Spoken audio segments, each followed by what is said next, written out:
Good afternoon and welcome to our live coverage of the NASA SpaceX Crew 9 mission as it returns to Earth. Dragon Freedom departed the International Space Station at 1:05 a.m. Eastern. That was 10:05 p.m. Pacific time on March 17th for those of us here in California. On board Crew 9 are NASA astronauts Nick Hague, Suni Williams, Butch Wilmore, and Roscosmos cosmonaut Alexander Gorbanov. And they are now on their way to the targeted splashdown site off the coast of Tallahassee, Florida. My name is Kate Tice, Senior Quality Systems Engineering Manager here at SpaceX. And joining me today from NASA Communications is Sandra Jones. Thanks, Kate. It's always such a pleasure to be here.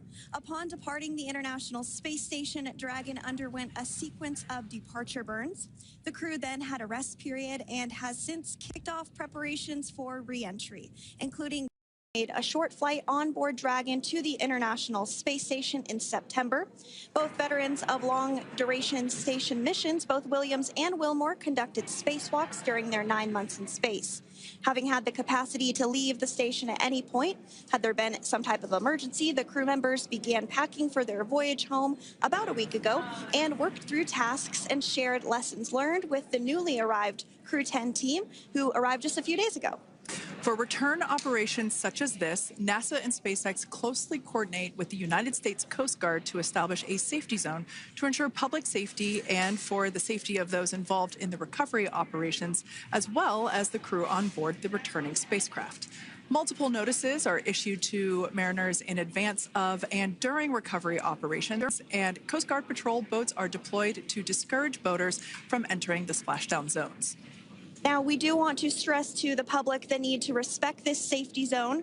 Recovering a spacecraft from the water is a hazardous task, and any other boats interfering increases risk to the astronauts in Dragon, the teams working to recover them from the water, and the safety of those that come too close. So for the safety of the crew and your safety, we recommend you sit back and watch as we'll be bringing you the best possible views of our astronauts' homecoming. And they will be the best views that you can get. So let's take a minute to meet our returning crew. U.S. Space Force Colonel Nick Hague is your Crew 9 commander. He was selected by NASA as an astronaut in 2013. This was his second spaceflight to the International Space Station and third launch overall. He spent 171 days in space with Crew 9 and has a career total of 374 days in space. During his mission, he completed a spacewalk with astronaut Suni Williams. That was his fourth spacewalk, earning him a career total of 25 hours, 56 minutes of spacewalking time. Before Crew 9, Hague previously served as a crew member of Expedition 59 and 60 back in 2019.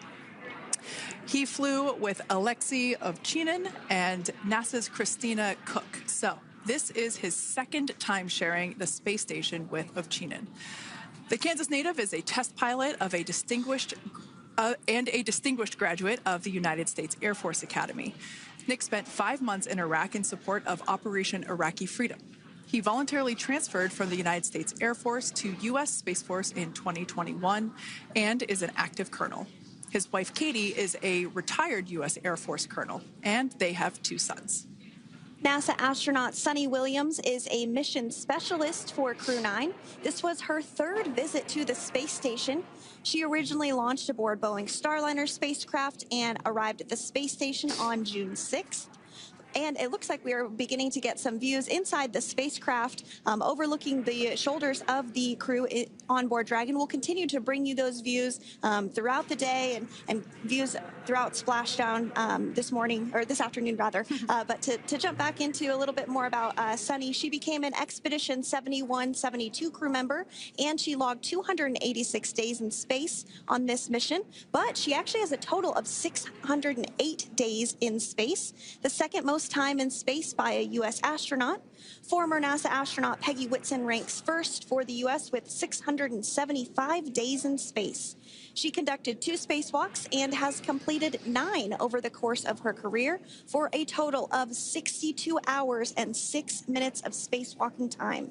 She ranks 4th on the list of cumulative time spacewalking by a female astronaut. And she has flown on 4 different spacecraft types, including the Space Shuttle, Soyuz, Starliner, and now Dragon.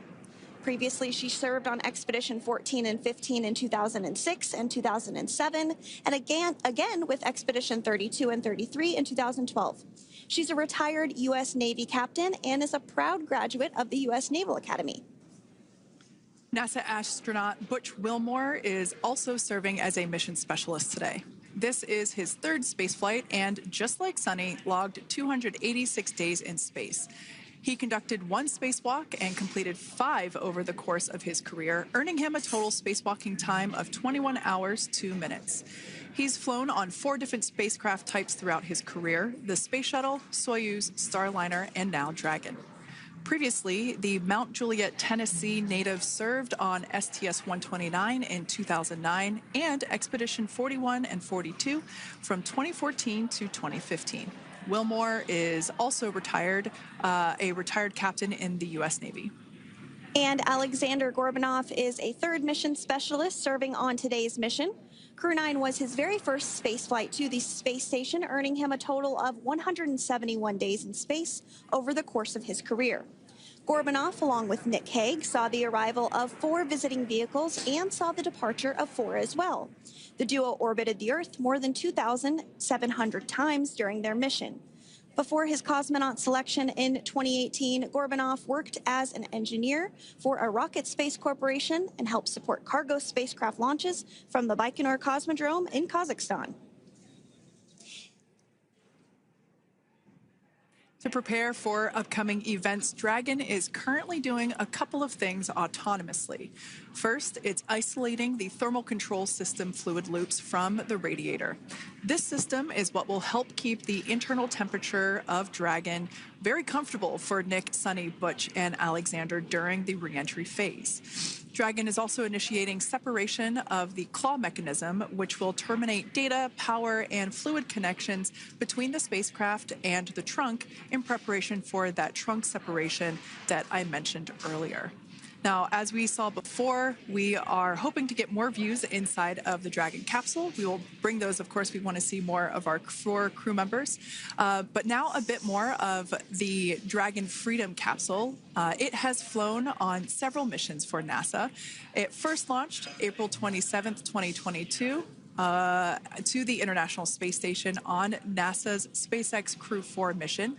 It was subsequently used for 2 private spaceflight missions to the space station for Axiom Space, Axiom Mission 2 in May 2023, and Axiom Mission 3 in January of 2024.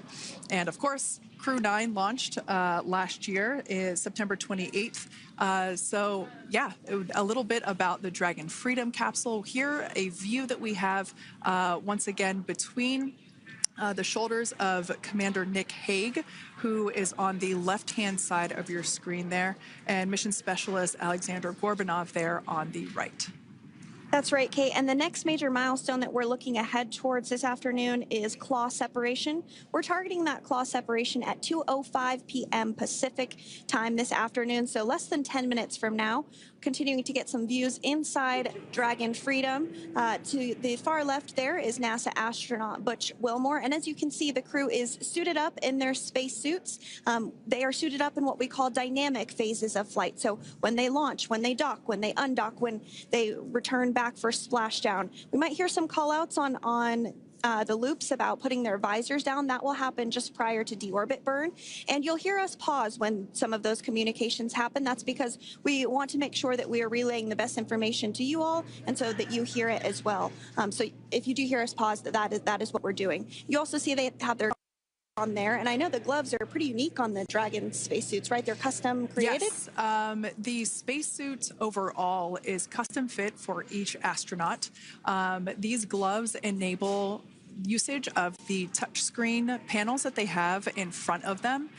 We can't see it from this view, but that view we saw earlier between Alexander Gorbanov and Nick Hague, that is a touchscreen. It allows the crew to monitor everything that Dragon is doing along with those tablets that they have there on their legs. So yeah, the spacesuit itself is intended to act as a mini spaceship, if you will, as once the visors are closed, it is able to maintain a pressure in the unlikely event of a depressurization event for Dragon. So So there we can see those screens I was talking about. So there in the center, we've got the location tracker, as well as on the left-hand side, it's mapping out the operations that Dragon is executing. The crew has to remain well informed of all these things that Dragon is doing autonomously. That basically means that Dragon is flying itself.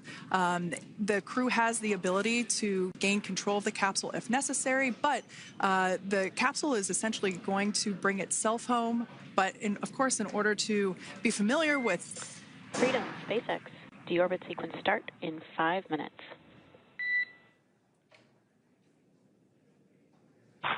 Freedom Cups.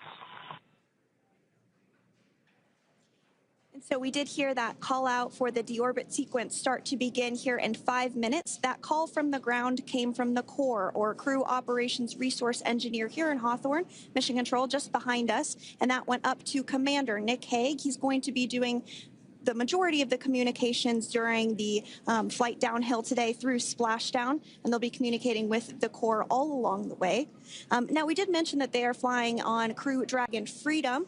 The naming of spacecraft has gone all the way back to the very beginning of this human spaceflight program.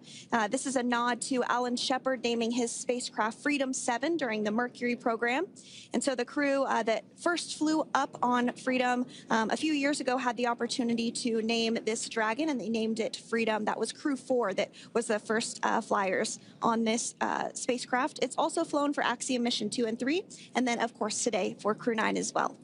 Yeah, actually, fun fact about this particular capsule, of those 4 missions that Sandra just mentioned, we have seen daytime splashdowns for 2 of those. Today will mark the third daytime splashdown. So there's something lucky about this particular capsule that gets daytime splashdowns. Nighttime is great because we can see even more clearly the capsule streaking through, but I personally love the daylight views because we really get even better views of the recovery team operations during that phase of the mission. Yes, absolutely. And if you follow along with our missions, you'll know that sometimes weather is a watch item when it comes to undocking and splashdown. We do splashdown in the water, so we want to ensure that parameters like wave heights and wind speeds and precipitation, lightning, all of that is looking good for the crew and the safety of those recovery personnel. And today the weather is just pristine. We got off of space station on the very first attempt. So I'm joking around and saying that it was because it was St. Patrick's Day and we got really lucky with the weather. I wouldn't disagree with that. Speaking of weather, we will be hearing from core probably around 2:20-ish. Typically, before we enter the period of loss of signal, or LOS, we will hear an entry briefing from the core, the Crew Operations Resource Engineer, and they will deliver important information like updated anticipated splashdown and loss of signal times to the crew, as well as the wave height and wind speed. So we'll be standing by to listen in on those. Like I said, that will happen shortly after. Typically after trunk separation. I can't quite remember if it's before or after deorbit burn. It must be before. But in any case, we'll be hearing all of that coming from core. In fact, that individual is seated there in the room on your screen. That is SpaceX Mission Control in Hawthorne, California. That room is located just over our shoulders, and that is where Dragon operators are standing by on console, monitoring the progress of Dragon as it continues its way home. It's been, at the point of splashdown, it'll be about 17 hours since Dragon undocked from the International Space Station. The team there in Mission Control, there are multiple teams, in fact, and they cycle through shifts to ensure that everybody gets the required rest and sleep periods, just like the astronauts on board. And that Crew Operations and Resource Engineer is seated there in the room, and that, like Sandra said, is the primary voice that we'll be hearing communicate from the SpaceX team to the crew on board. That's right. And so it looks like we're about 3 minutes or so from the claw separation portion of today's flight. The claw is a portion on the spacecraft that holds the trunk to Dragon.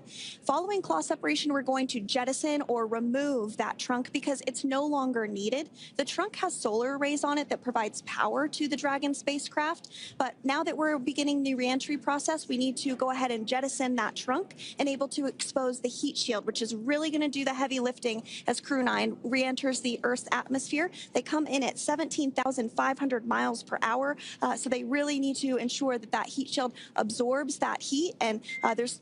Deorbit sequence start.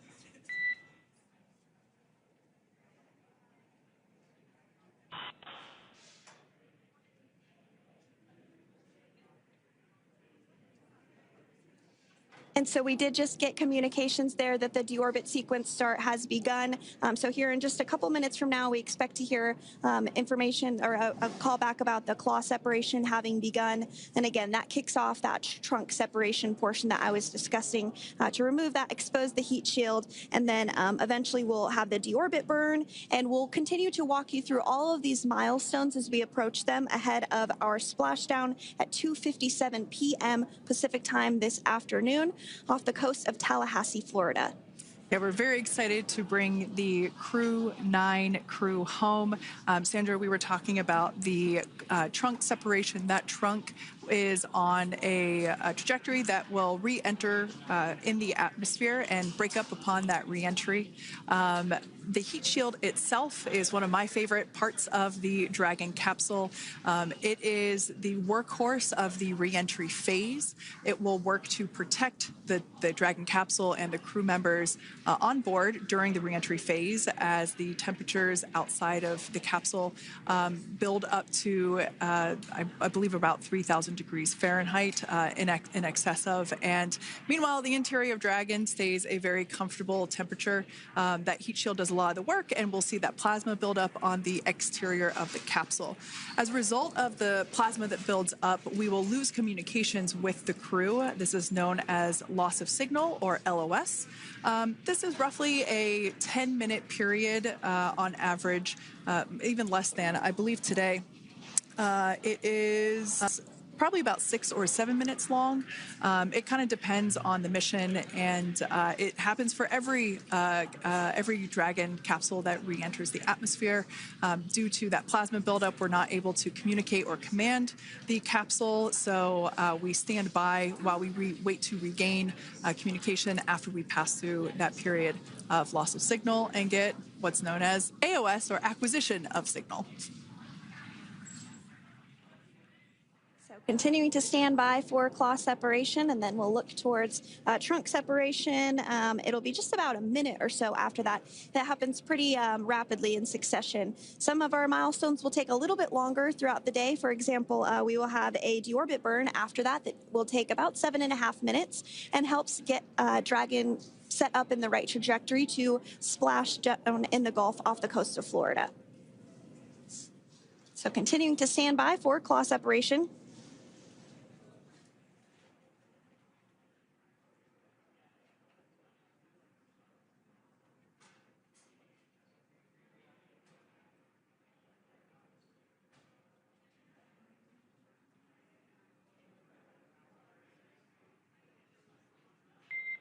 Nominal trunk jettison. All right. Great news there. That trunk has been jettisoned from the Dragon capsule. So the claw was separated. That's the mechanism that connects the telemetry and power between the Dragon capsule and the trunk. In order to expose the heat shield underneath Dragon, we had to jettison that trunk, and so we just got confirmation that that has happened. So that is great news. Basically means that telemetry is looking good, and that the nitrox system is primed for cabin and suit cooling, and the heat shield, like I said, is now exposed and ready for atmospheric reentry.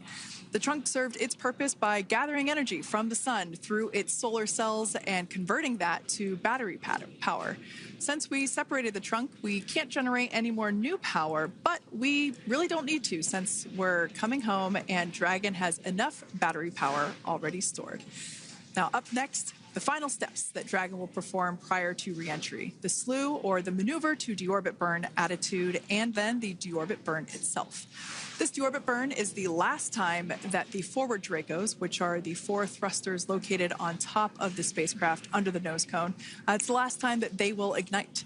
The deorbit burn will place Dragon on a precise trajectory to return to the splashdown zone off the coast of Florida, off the coast of Tallahassee, Florida, and that will last about 7.5 minutes once it starts. And so deorbit burn is targeted for 2:11 p.m. Central Time, so about 2 minutes from now. As we mentioned, it's going to last about 7.5 minutes, again, helping to get Dragon into the precise trajectory to ensure that splashdown occurs in the area that was calculated and where the recovery team is already in place, ready to support splashdown operations today. The recovery vessel Megan is the ship that is going to be utilized today, and we also have what is called fast boats that go out first to check the spacecraft and make sure everything is looking good before the recovery vessel Megan approaches. So that whole recovery process takes about an hour, I would say, from the time the crew splashes down to the time they're on the boat and the crew gets out of the capsule. And we'll continue to bring you live coverage through every step of the way today as Crew 9 returns home. Indeed. Now, let's take a little bit of a closer look at Dragon.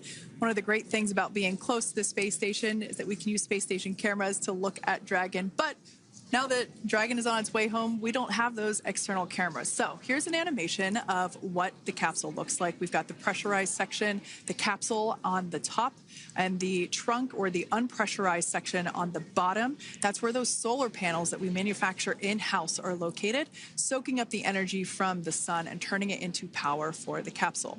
At the very top of the capsule is the nose cone. That is where the Dracos, the forward Dracos, are located. That nose cone is currently open, not closed like we saw in that animation.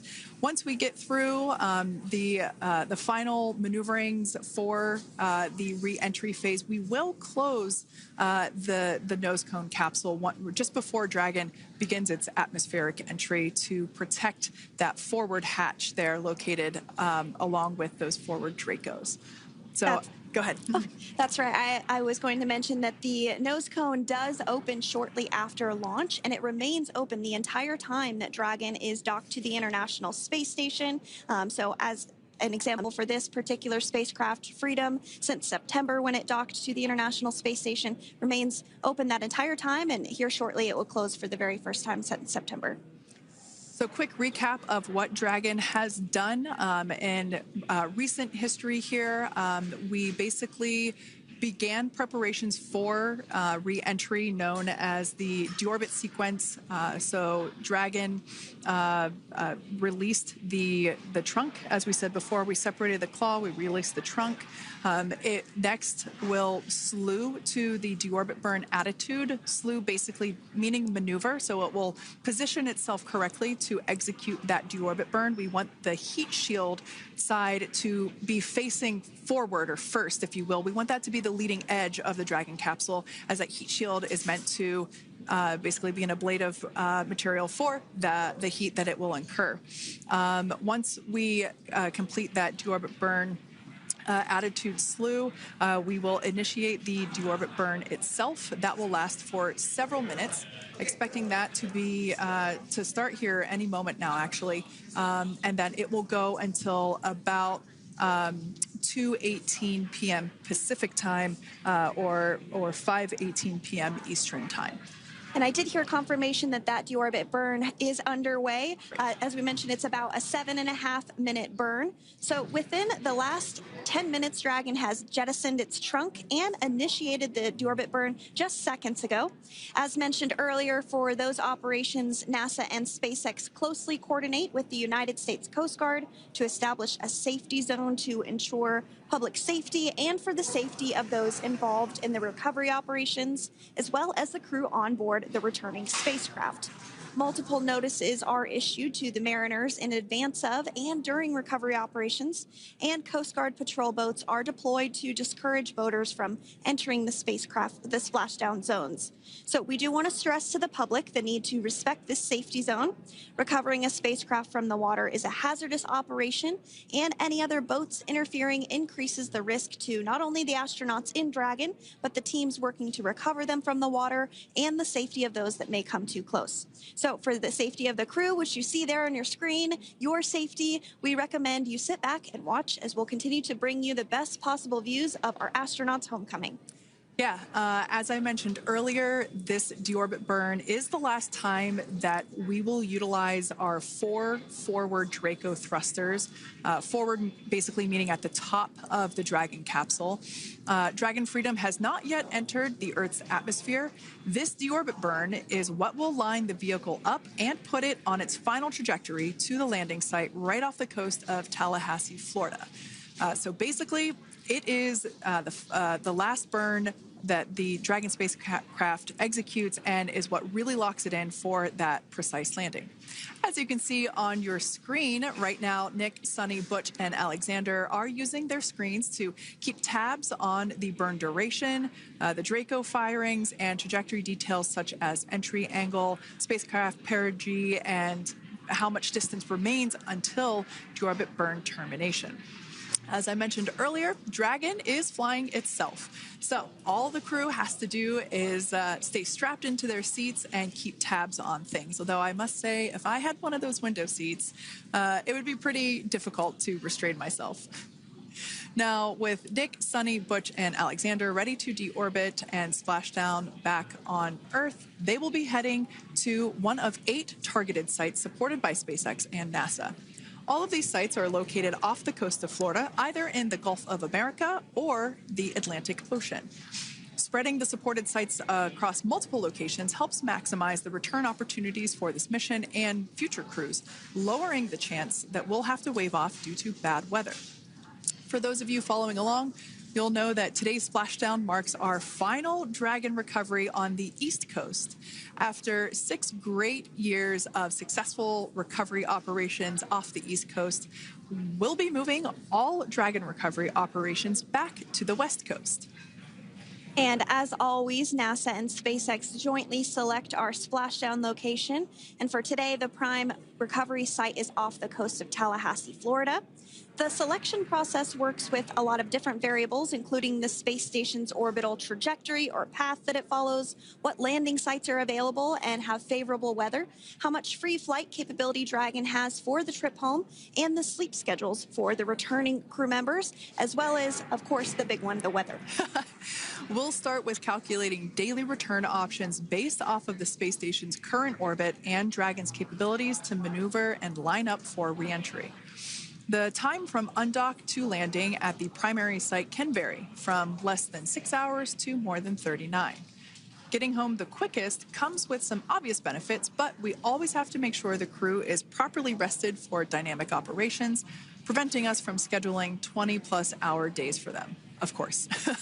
Trajectory and ballistic experts provide the daily opportunities that would line up Dragon with the 7 landing zones and split them into what we call ascending and descending opportunities. Dragon uses its Draco thrusters after leaving station to execute a series of altitude-lowering maneuvers and to line up with the selected primary site. It can also change to different alternative sites while in a free flight if sudden weather moves in that we may need to avoid. So, as we mentioned, weather is something we're constantly looking at, making the final call to proceed about 2.5 hours before the crew undocks. So, for the Crew 9 return, we looked at a number of weather items. Some of the obvious ones are no rain or a chance of lightning in the recovery zone, both for the safety of the crew inside Dragon and the recovery teams in the water.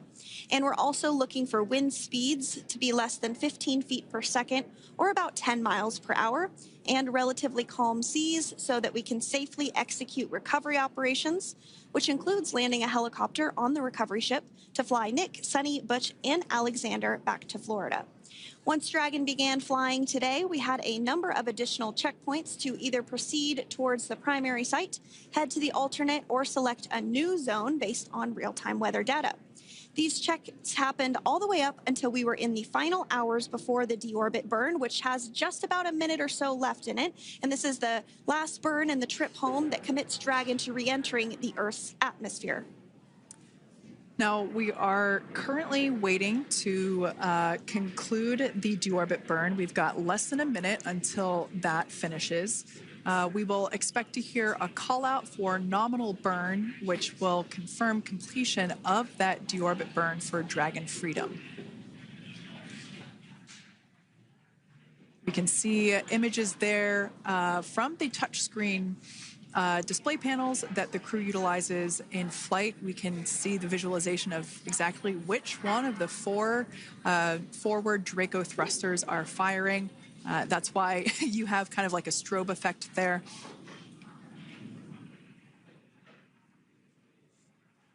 And if you're just joining us, you are looking at live views of the Dragon Freedom. On your left is Commander of Crew 9, Nick Hague. To his right is Roscosmos cosmonaut Alexander Grabenkin. And also in Gorbanov, excuse me, that is Alexander Gorbanov. And then also in the capsule today is NASA astronaut Suni Williams and Butch Wilmore. We are awaiting confirmation that their deorbit burn is complete, which is the last burn that's going to help set them up on a trajectory to Splashdown off the coast of Florida. Deorbit burn complete. Performance nominal. Nose cone closure initiated. Freedom copies. All right, excellent news there. We heard the words we were looking for, nominal burn. So that means that that deorbit burn was successful and nominal, meaning as expected. And we're now beginning to close the nose cone in preparation for atmospheric reentry. So in the background, Dragon is currently inhibiting those forward bulkhead Draco thrusters that we just used to complete the deorbit burn, ensuring it's safe to latch the nose cone shut for reentry. Also, the vehicle has initiated the nitrox suit purge, which will help keep Nick, Suni, Butch, and Alexander cool and comfortable during reentry, which is coming up in about 20 minutes from now. At this point, the nose cone is closing and protecting the forward hatch for reentry, and the crew are using their screens to continue to monitor the locking of the nose cone, which is done by a set of hooks. And as we mentioned earlier, that nose cone has remained open since September, so this is the first time it's closing in a few months. Yeah, that's absolutely right. Now, we will be expecting, as I mentioned before, an entry brief from SpaceX Core. Again, that's the crew operations resource engineer who is seated in that room that you see there on your screen. That entry brief will provide updated times for anticipated splashdown as well as the loss of signal or period of LOS. That briefing will also give us information such as wind speed and wave height at the expected splashdown location. But all in all, everything has been great today. All events have been executed on time as expected, and we are looking forward to a splashdown of the Crew 9 crew at about 5:57 p.m. Eastern Time or 2:57 p.m. Pacific Time. Between now and then, things are going to start moving quite quickly. In fact, if anything, this will have seemed like the slower part of the reentry phase. We're going to go through, like I said, that period of loss of signal or LOS. That period is a few minutes long where we are unable to communicate or command the capsule due to the plasma that builds up on the exterior of the capsule. That period, like I said, lasts for a couple minutes. You will start to hear SpaceX Core hail the Crew 9 crew a little bit earlier than expected because we, in the past, have actually regained communications a couple minutes earlier than initially anticipated. So we'll go through that period of loss of signal, that entry period, that specifically when the Dragon spacecraft is re-entering through the atmosphere. Approximately at about 18,000 feet when the capsule is traveling at 350 miles per hour.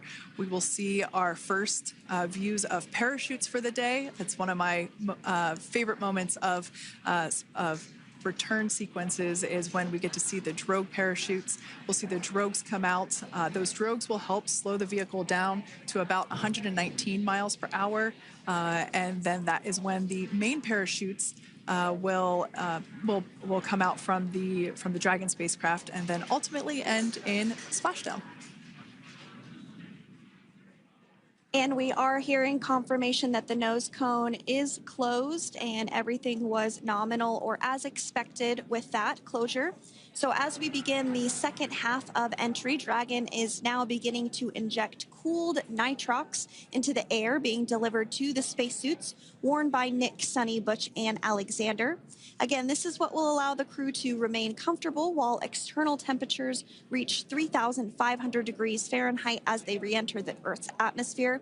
So the heat shield is pointing forward, leading Dragon to the landing site. Yeah. Now, speaking of the heat shield, Dragon's primary heat shield is comprised of PICA 3.0, which stands for Phenolic Impregnated Carbon Ablator. The first-gen PICA was initially developed by NASA for studying and sampling comets within our solar system. SpaceX partnered with NASA to develop PICA X, which was the second-generation product used on all Dragon 1 cargo resupply service missions that resupplied the International Space Station on 20 missions.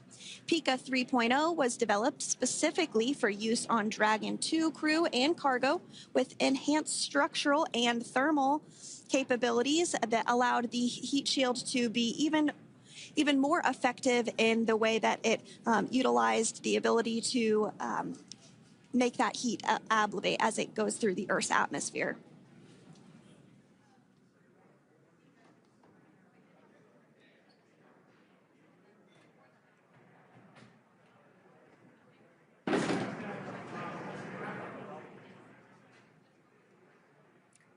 The remainder of Dragon is composed primarily of a SpaceX proprietary ablative material. It's another class of thermal protection which is lighter weight versus PICA and protects the underlying composite structure during reentry to ensure the structural capabilities are maintained.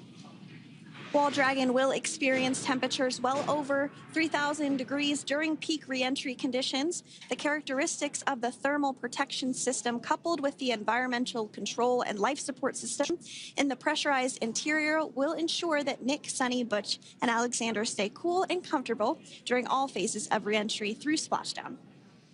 Now, if you've just recently joined us, we hope to regain views of our crew members inside Dragon Freedom, but we don't have those available at the moment due to ground station coverage. So we will bring those back to you as soon as we can. Now, after Dragon Freedom has re-entered the Earth's atmosphere, a series of parachutes will deploy to slow the crew's descent. First will be the 2 drogue parachutes, followed by the 4 main parachutes, and those will guide Dragon to its first contact with Earth since it launched back in September. Dragon will automatically deploy these parachutes when different pressure and positioning sensors on the spacecraft detect that they're at the right speed and altitude. Vehicle velocity at drogue deploy is approximately 350 miles per hour, and they deploy at about 18,000 feet. Now, when the vehicle velocity at main deploy is approximately 119 miles per hour, and they deploy at about 6,500 feet. When Dragon splashes down in the water, the vehicle velocity will be about 16 miles per hour, so you can really see how those parachutes help to slow down the crew inside the capsule. The highest G-load the crew is expected to experience today is about 3 to 5 Gs. Yeah, when you think about really fun roller coasters, they're about in that range. So I'm sure that our crew on board will be well equipped to experience those Gs. It's nothing for them. They go through much more intense training. And so we are continuing to make our way through a number of milestones today. We did have trunk separation. Freedom, SpaceX. Nose cone is secure for entry. Freedom copies.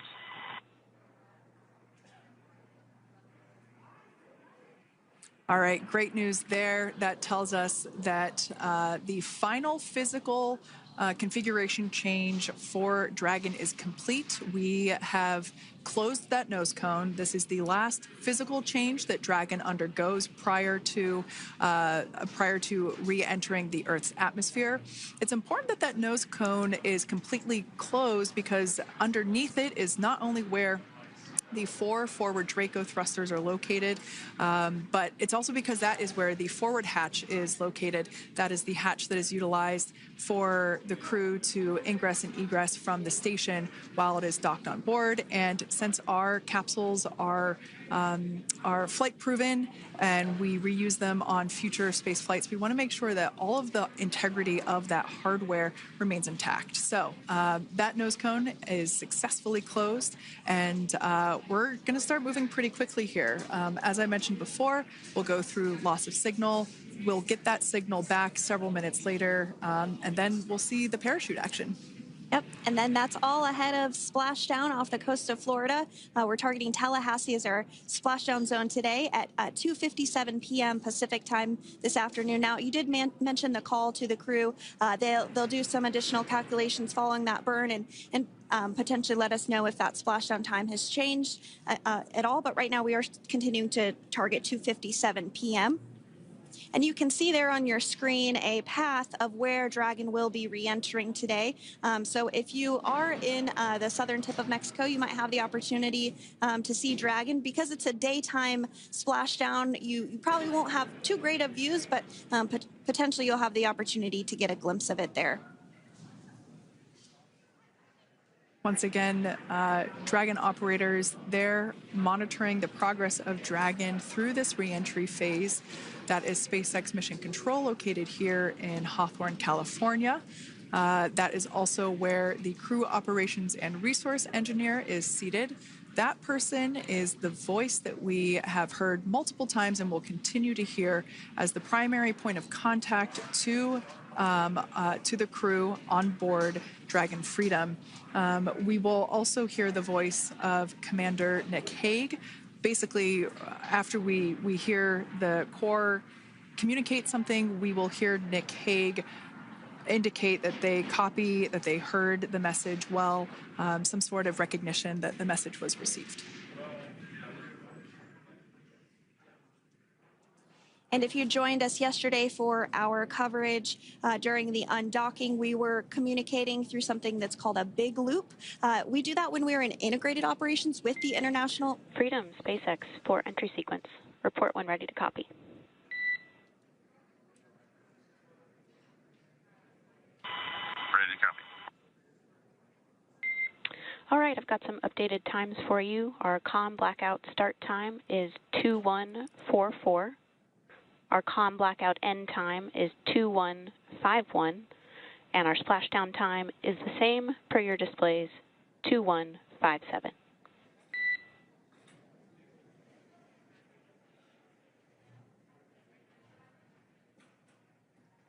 Okay. Understand comm blackout start 2144, stop 2151, splashdown per display. That's a good readback.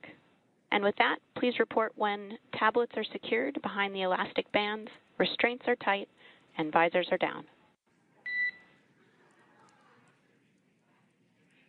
And copy, Wilco.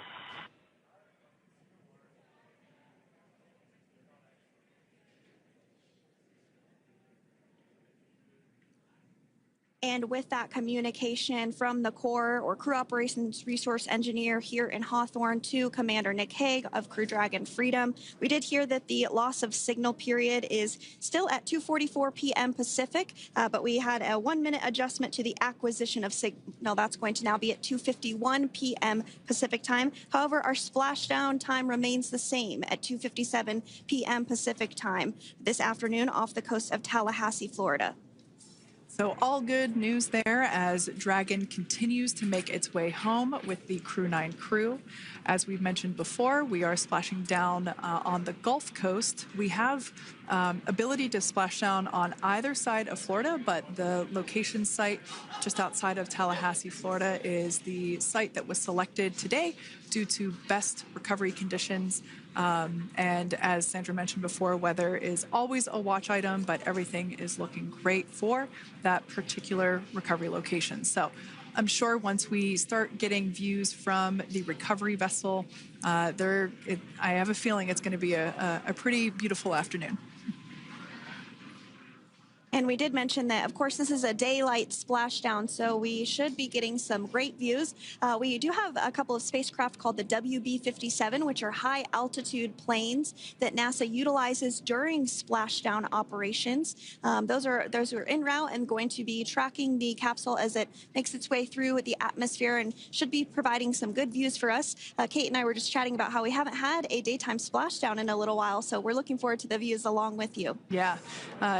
Nighttime views are also great because we can see that capsule streaking through the night sky quite brightly. So like Sandra, you said earlier, daylight will be a little bit less bright, but we will definitely be able to see the SpaceX recovery team operations much clearer.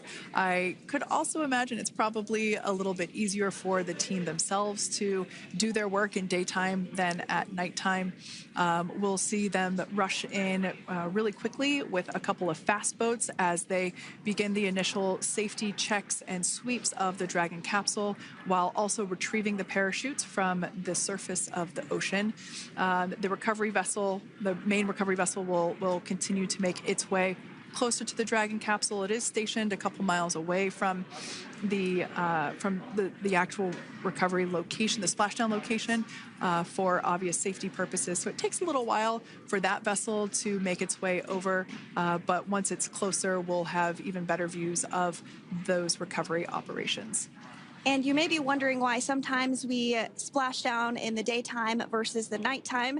And believe me, we would all love for these operations to happen during regular daytime working hours. But unfortunately, orbital mechanics just doesn't quite work out that way. So it has to deal with the location of the International Space Station, as well as where the splashdown zone is on Earth and that trajectory, as well as the phasing. So as we mentioned earlier, sometimes we have phasing as short as 6 hours, sometimes in excess of 30+ hours. It just depends on where the targeted area is that the capsule is going to splash down. So today's phasing has been 17 hours since undocking occurred at 10:05 p.m. Pacific yesterday evening for us here in Hawthorne. Early wee hours for folks on the East Coast and other areas of the United States. Yeah, but regardless of whether it's daytime or nighttime, the SpaceX recovery team has trained and practiced and rehearsed for it all. So regardless of daylight, they are really efficient with those operations. And but like you said, Sandra, it has been a minute since we have seen a daytime splashdown on a NASA SpaceX crew mission. The last daytime recovery was on Crew 4, which was the debut flight for the capsule flying today, the spacecraft known as Dragon Freedom. And so, yeah, kind of a fun fact there in terms of the timing of that daylight splashdowns. Once again, standing by for more communication with the crew. The next event that we have coming up is the start of that period known as loss of signal.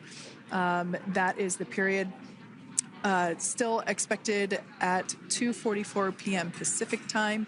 This lasts for several minutes while the capsule is making its way through the Earth's atmosphere, the heat shield located at the bottom of the capsule, really doing all the work at that point in time in terms of using the atmosphere to slow the capsule down from its orbital speeds of 17,500 miles per hour.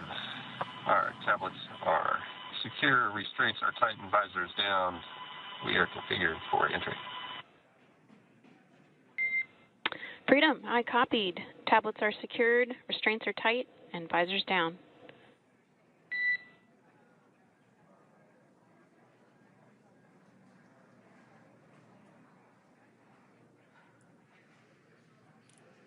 All right, great news there in terms of continuing to make progress.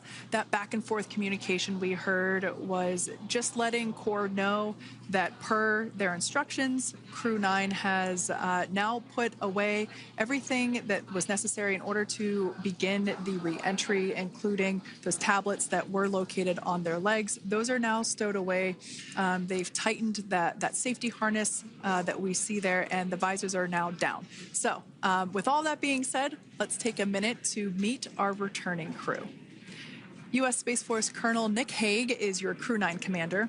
He was selected by NASA as an astronaut in 2013. This was his second spaceflight to the International Space Station and third launch overall. He spent 171 days in space with Crew 9 and has a career total of 374 days in space. During his mission, he completed a spacewalk with astronaut Suni Williams. That was his fourth spacewalk, earning him a career total of 25 hours, 56 minutes of spacewalking time. Before Crew 9, Hague previously served as a crew member of Expedition 59 and 60 back in 2019. He flew with Alexei Ovchinin and NASA's Christina Cook. So this is his second time sharing the space station with Ovchinin. The Kansas native is a test pilot and distinguished graduate of the United States Air Force Academy. Nick spent 5 months in Iraq in support of Operation Iraqi Freedom. He voluntarily transferred from the United States Air Force to U.S. Space Force in 2021 and is an active colonel. His wife, Katie, is a retired U.S. Air Force colonel, and they have 2 sons. NASA astronaut Suni Williams is a mission specialist for Crew 9. This was her third visit to the International Space Station. She originally launched aboard Boeing Starliner spacecraft and arrived at the space station on June 6th. Following the agency's decision to return Starliner uncrewed, she became an Expedition 71 and 72 crew member, where she logged 286 days in space on this mission. But Suni has a total of 608 days in space, the second most time in space by a U.S. astronaut. 5 minutes until predicted comm blackout. We'll see you on the other side at 21:51.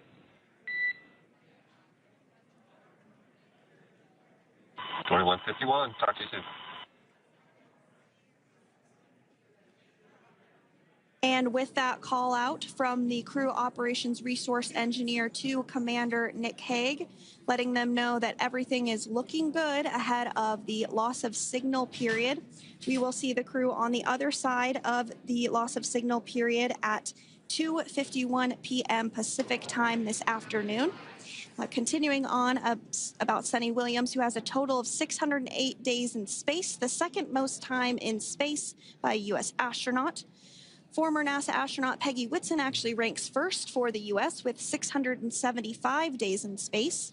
Suni conducted 2 spacewalks and has completed 9 over the course of her career for a total of 62 hours, 6 minutes of spacewalking time.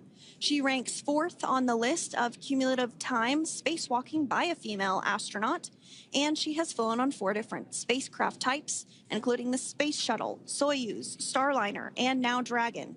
Previously, she served on Expedition 14 and 15 in 2006 and 2007, and again with Expedition 32 and 33 in 2012.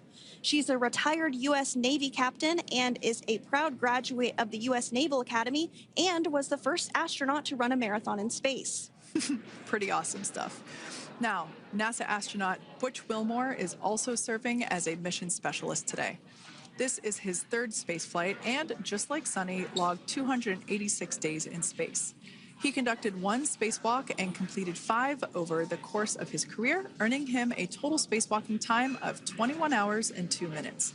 He's flown on 4 different spacecraft types throughout his career: the Space Shuttle, Soyuz, Starliner, and now Dragon.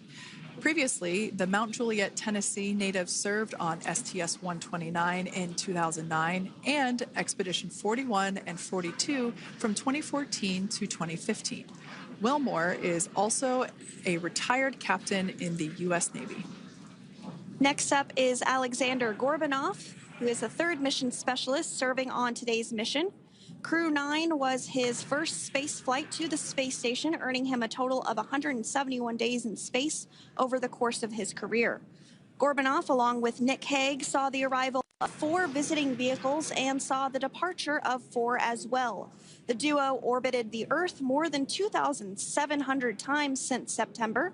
Before his cosmonaut selection in 2018, Gorbanoff worked as an engineer for a rocket space corporation and helped support cargo spacecraft launches from the Baikonur Cosmodrome in Kazakhstan.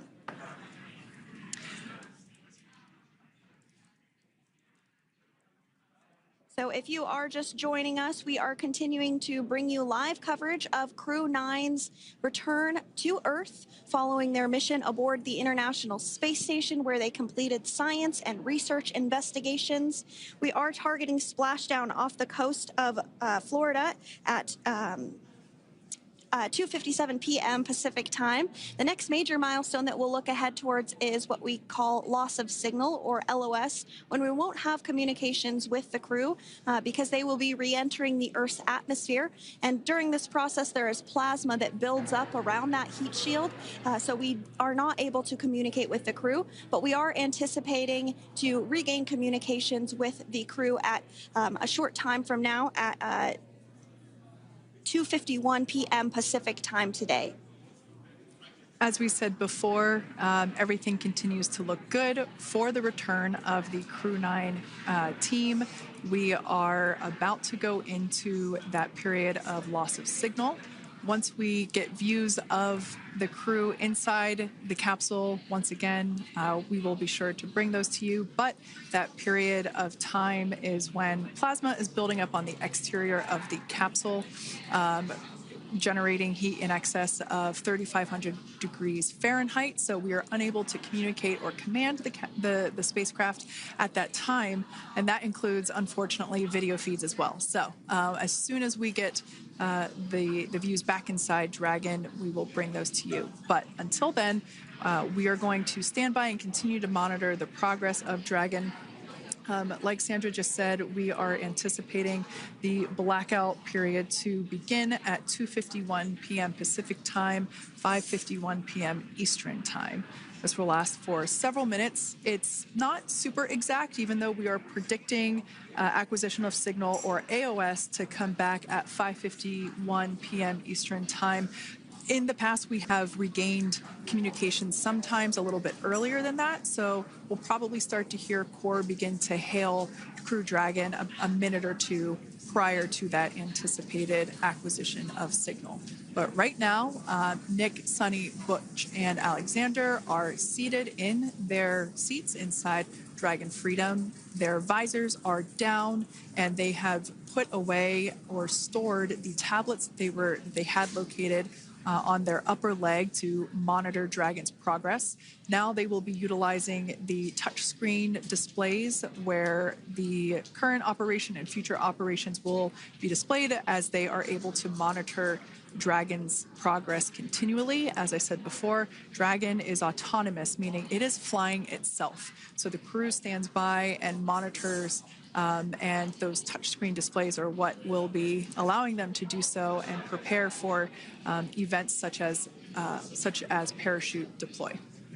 And while on board the International Space Station, Nick, Suni, Butch, and Alexander contributed to over 900 hours of science and research investigations, which is really the key purpose of the International Space Station. Now, the International Space Station is celebrating a major milestone this year, where they will be celebrating 25 years of continuous human presence in November. So if you're younger than 25 years, you've never known a day where there hasn't been a human living and working aboard the International Space Station, contributing to key science and research investigations that impact our lives here on Earth. There's research being done on Parkinson's, on osteoporosis, on cancer research, and a variety of other studies.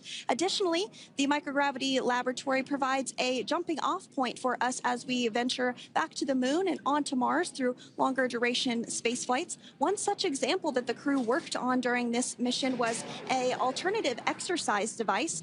In microgravity, the crew crew has to exercise for about 2 hours a day because they're not having the effects of gravity on their body. So to prevent bone and muscle loss, we counteract that with 2 hours of exercise per day.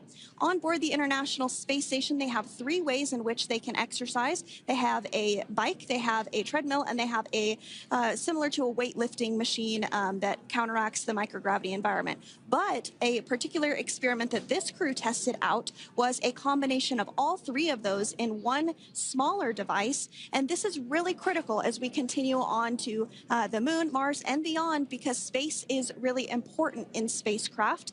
So if we have something smaller that the crew might be able to utilize, that can potentially help us venture out even further into the solar system. So science is really the name of the game when it comes to the International Space Station. Some of the other science highlights that took place during this increment that are particularly interesting to me was we had the first wooden satellite that was deployed. This is a study to see if other materials might be more resourceful or renewable in space. So I'm really excited to see the results of that one as well.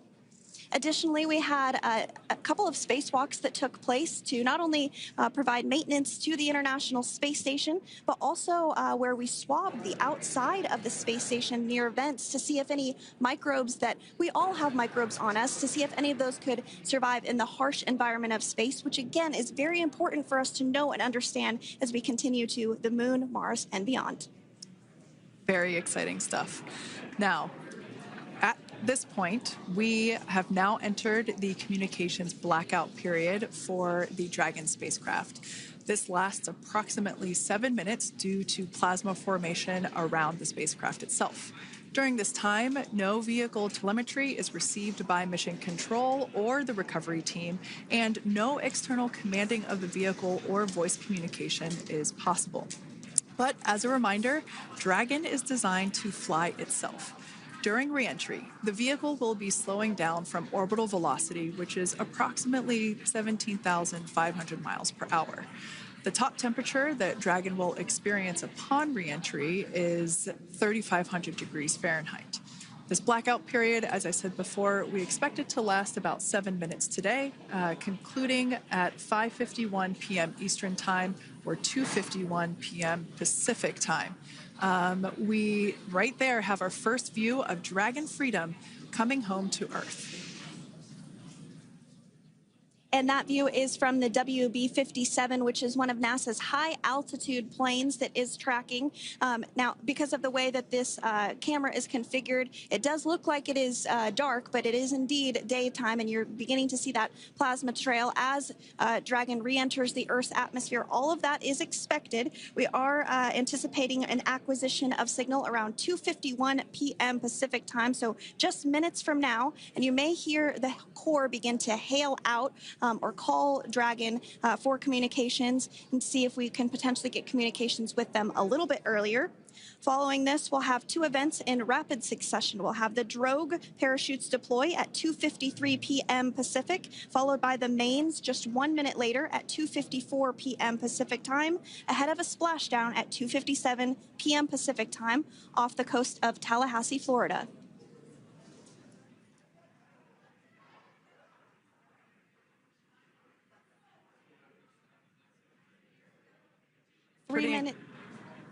Pretty incredible views of the Dragon spacecraft making its way home back to planet Earth with the Crew 9 astronauts on board. Once again, this view is coming from the WB-57 plane. That heat shield we can see doing magnificent work as it works to... Freedom, SpaceX, Comcheck.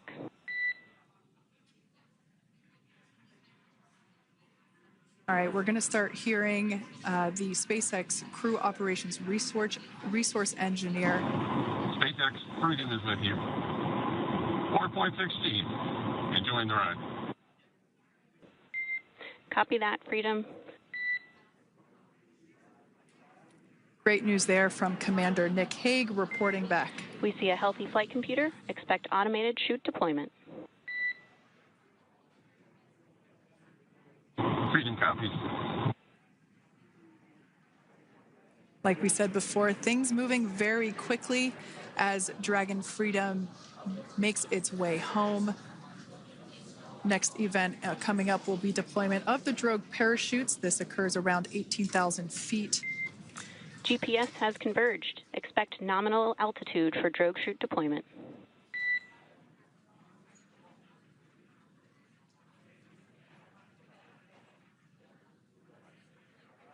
We're about 2 minutes away from deployment of those drogue parachutes.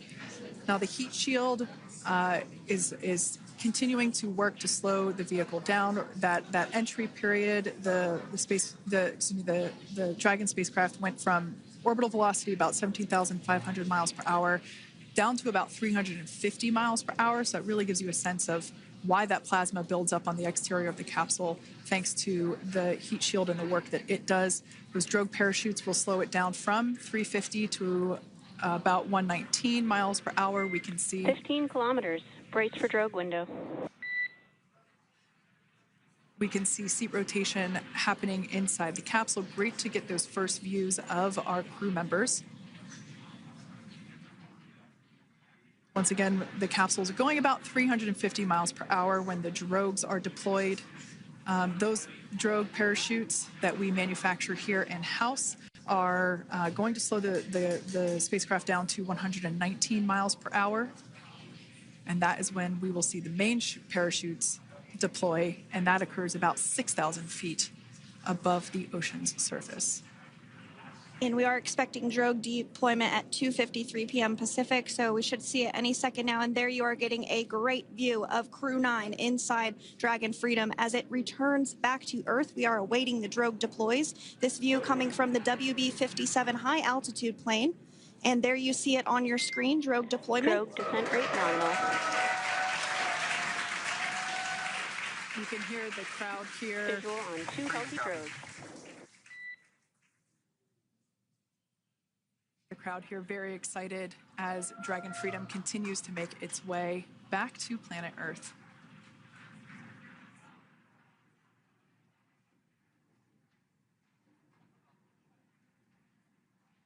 Next up, we'll stand by for the main deployment of the parachutes. The mains are quite a bit larger. You'll be able to notice the difference on your screen once they deploy, and they continue to ensure that the Dragon spacecraft slows down even further. As we mentioned, Freedom will be traveling 16 miles per hour when it splashes down off the coast of Tallahassee, Florida, here at 2:57 p.m. Pacific time this afternoon. And there we go. We have visual on 4 healthy mains. That view was from inside. Freedom copy. That view was from inside one of the buckets where the parachutes are located. So we see a great view there of the reefing on those parachutes. And as those main parachutes begin to inflate fully, 4 beautiful, healthy mains. Now awaiting visuals of Splashdown. Freedom, 1,000. We'll start to hear Commander Nick Hague. Copy, 1,000. As we heard right there, Commander Nick Hague will be calling out the altitude of the Dragon capsule from here on out. Landing in water is simpler and provides more margin against unlikely parachute issues. You can see those parachutes continuing to slow the Dragon capsule down. And if you're just joining us, you're looking at 800 meters. a live view of Crew 9, just minutes away from splashing down off the coast of Tallahassee, Florida. Splashdown 2 minutes from now at 2:57 p.m. Pacific. We do have 4 healthy mains really doing the job there. Just breathtaking views of a calm, glass-like ocean off the coast of Tallahassee, Florida. Crew 9 just minutes away from splashing down. This is really such an incredible shot.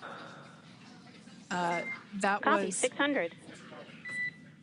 That was a live view from our recovery vessel, Megan, which is stationed a couple miles away from the splashdown site.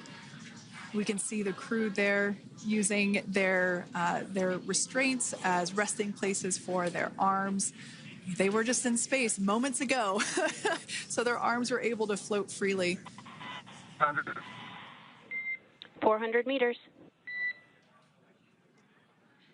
This is a gorgeous bluebird day here that we have for the splashdown of Crew 9.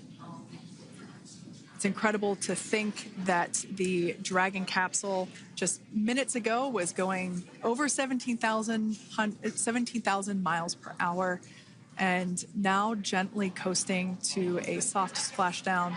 200. Copy, 200 meters. Brace for splashdown.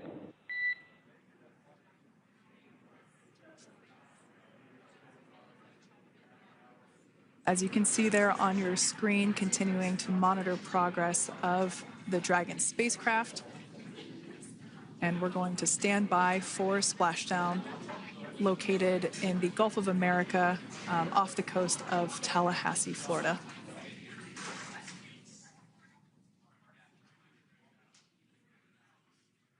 And splashdown, Crew 9 back on Earth.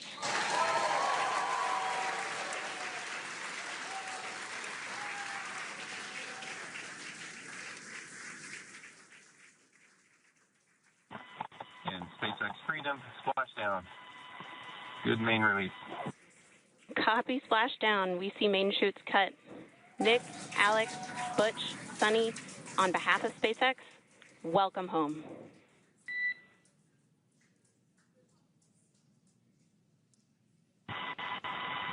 It is an amazing, what a ride. I see a capsule full of grins ear to ear.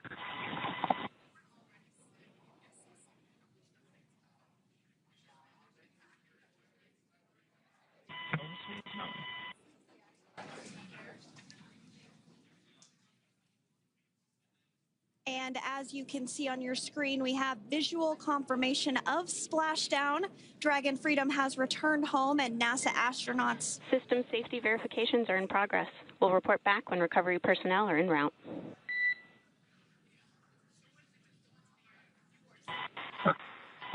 Understand. And, we're in section 2, 4.800 landing response. And looking for your words on if it is necessary.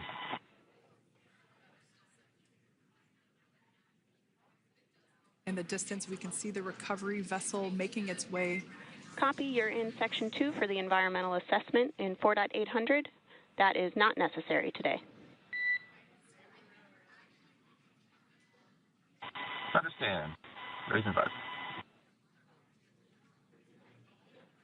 So we will continue to have communications between the Corps and Nick Hague, the commander of Crew Dragon Freedom, which just splashed down 2 minutes ago off the coast of Tallahassee, Florida.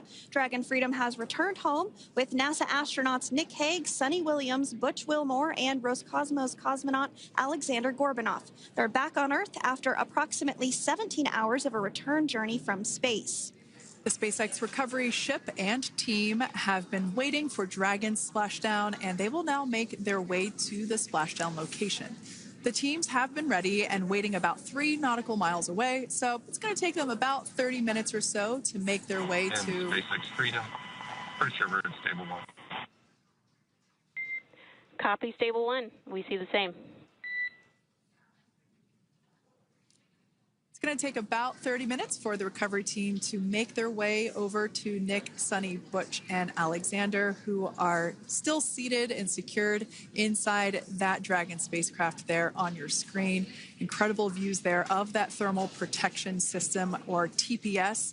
That Dragon capsule was pristine, white color before it departed the station, and we can see how the reentry phase, the thermal protection system did its job.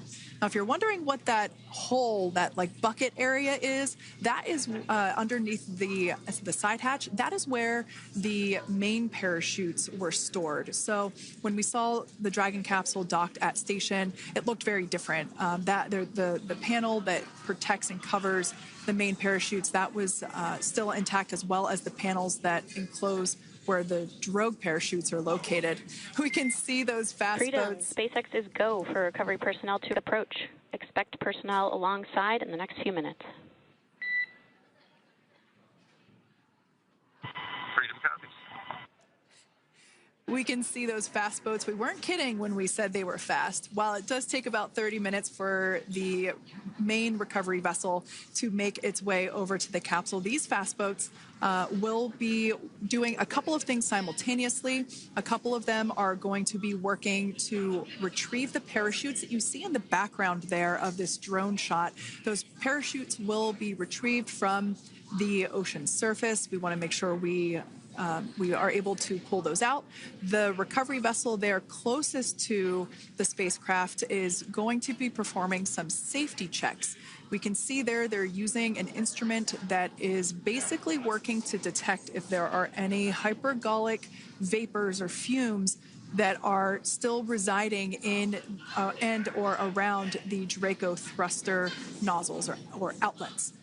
The hypergolic fuel, which is necessary for on-orbit burns to maneuver the spacecraft. Unfortunately, those hypergolics are unable to be breathed. They are toxic, and so this team here is doing those initial safety checks to make sure that it is safe for the rest of the recovery team to approach the spacecraft. They're also checking to make sure that any residuals from the pyros are safe and are not going to cause any issues. We can see the team working their way around the spacecraft to do these basically these sniff tests on all of those Draco thrusters.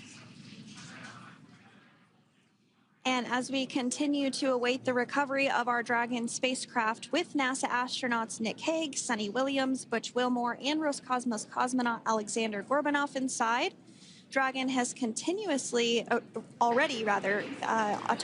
completed several steps to safe itself following splashdown.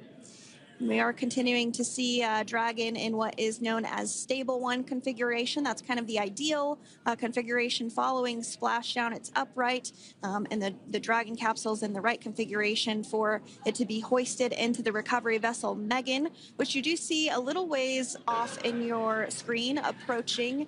Dragon will continue to remain live on air with you through that recovery process, all the way through the point where the crew is extracted from the Dragon spacecraft. Now, if you are just joining us, the mission has gone smoothly so far. Dragon successfully splashed down off the coast of Tallahassee, Florida at 2:57 p.m. Pacific, 5:57 p.m. Eastern Time this afternoon. Approximately 17 hours prior to splashdown, Dragon autonomously undocked from the International Space Station, completed a series of departure burns, jettisoned its trunk section, and performed its final burn, the deorbit burn. This placed the Dragon spacecraft on a trajectory toward Tallahassee, Florida. Dragon successfully re-entered the Earth's atmosphere, followed by deployment of its parachutes to slow the spacecraft down to a gentle splashdown. We're now going to follow the Freedom. Hypergol sweeps and unfired ordnance checks are nominal. Rigging is in progress. Approximately 25 minutes until capsule lift. Stand by for PMC with SpaceX flight surgeon.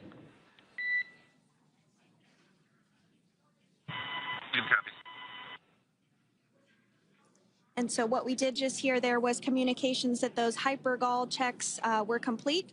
They didn't find any of that upon those checks, so we'll continue to move through the timeline. Next up is a process called rigging, which you see happening right now on your screen. This is when a SpaceX recovery personnel actually works to climb aboard the capsule and work through procedures ahead of lifting onto the nest of the recovery vessel Megan. We heard it's going to be about 25 minutes or so until that lift actually takes place.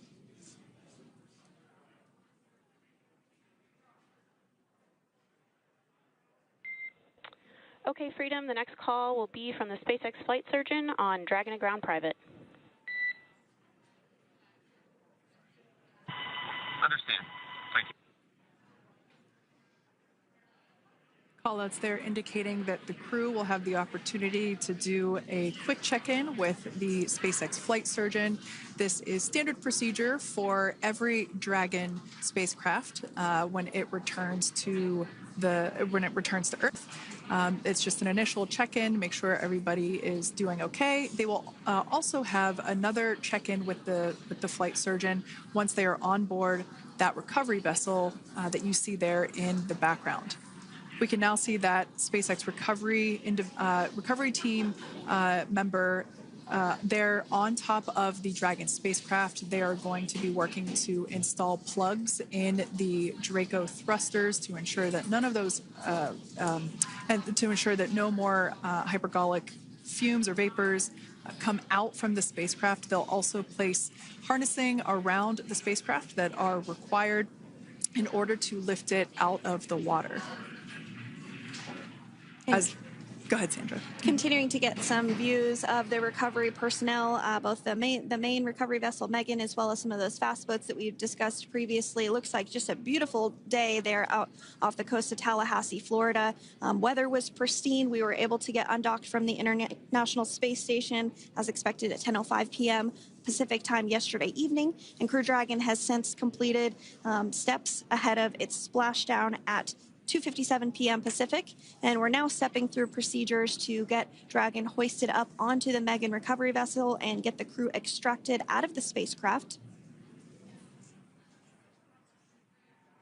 And you did see some of the parachutes that were near the spacecraft. Upon detection of landing, Dragon automatically releases those main parachutes to prevent wind from pulling the spacecraft. Dragon then automatically safes any pyrotechnics that may still be present on the vehicle and may automatically perform additional minor system reconfigurations. The astronauts will remain seated and in their suits at this point, but the onboard air conditioning keeps things temperature controlled inside the spacecraft so the crew remains comfortable, and the communication systems. Freedom, SpaceX, comm check. SpaceX, this is Freedom. We loud and clear. Copy that, Freedom. Have you loud and clear as well, and Dragon to ground is no longer private. Understand, thank you.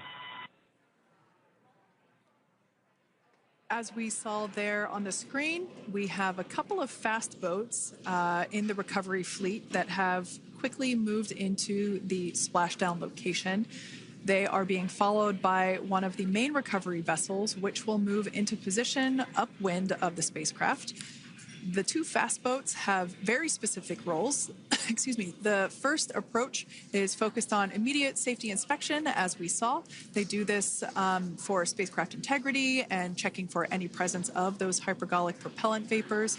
And this ensures that it is safe for the recovery vessel to approach Dragon. Once Dragon is cleared for full approach, as we heard is the case today, the team begins rigging the spacecraft for water recovery by the recovery ship.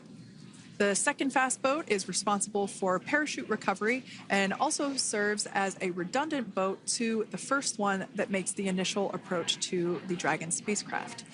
As we saw a little bit earlier, we were also able to see one of the recovery team members get on a jet ski to help gather up the parachutes that were automatically detached from the Dragon spacecraft upon splashdown. And it will take a little over 10 minutes for the recovery crew to complete their safety checks. Once complete, the team will begin preparing Dragon to be lifted, and as you see, they are preparing for that to take place at this point. As part of the preparation for this lift, one member of the recovery team has climbed on top of the spacecraft already so they can attach Dragon's hoist rings and connect to the lifting lines.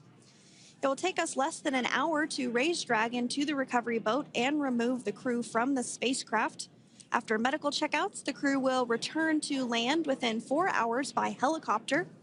And if no additional medical assistance is needed, the crew will board a waiting NASA plane and depart for Houston.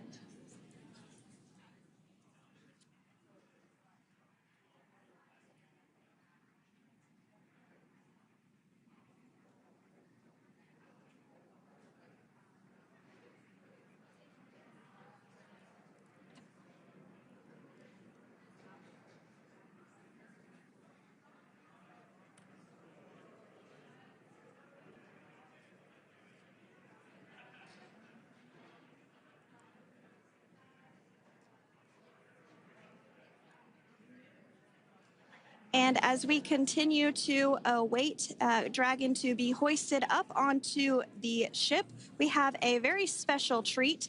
NASA Public Affairs Officer Jaden Jennings, who is actually on the recovery vessel and had a bird's eye view of the splashdown today. Jaden, how are you? How was the view from the recovery vessel? Hi, Sandra. How do you hear me? I've got you loud and clear, Jaden. It's so great to hear you. Awesome. So Splashdown, Sandra, was nothing short of be advised, spectacular. we are transitioning the forward link. Comm will be unavailable for approximately 5 minutes. Freedom comes.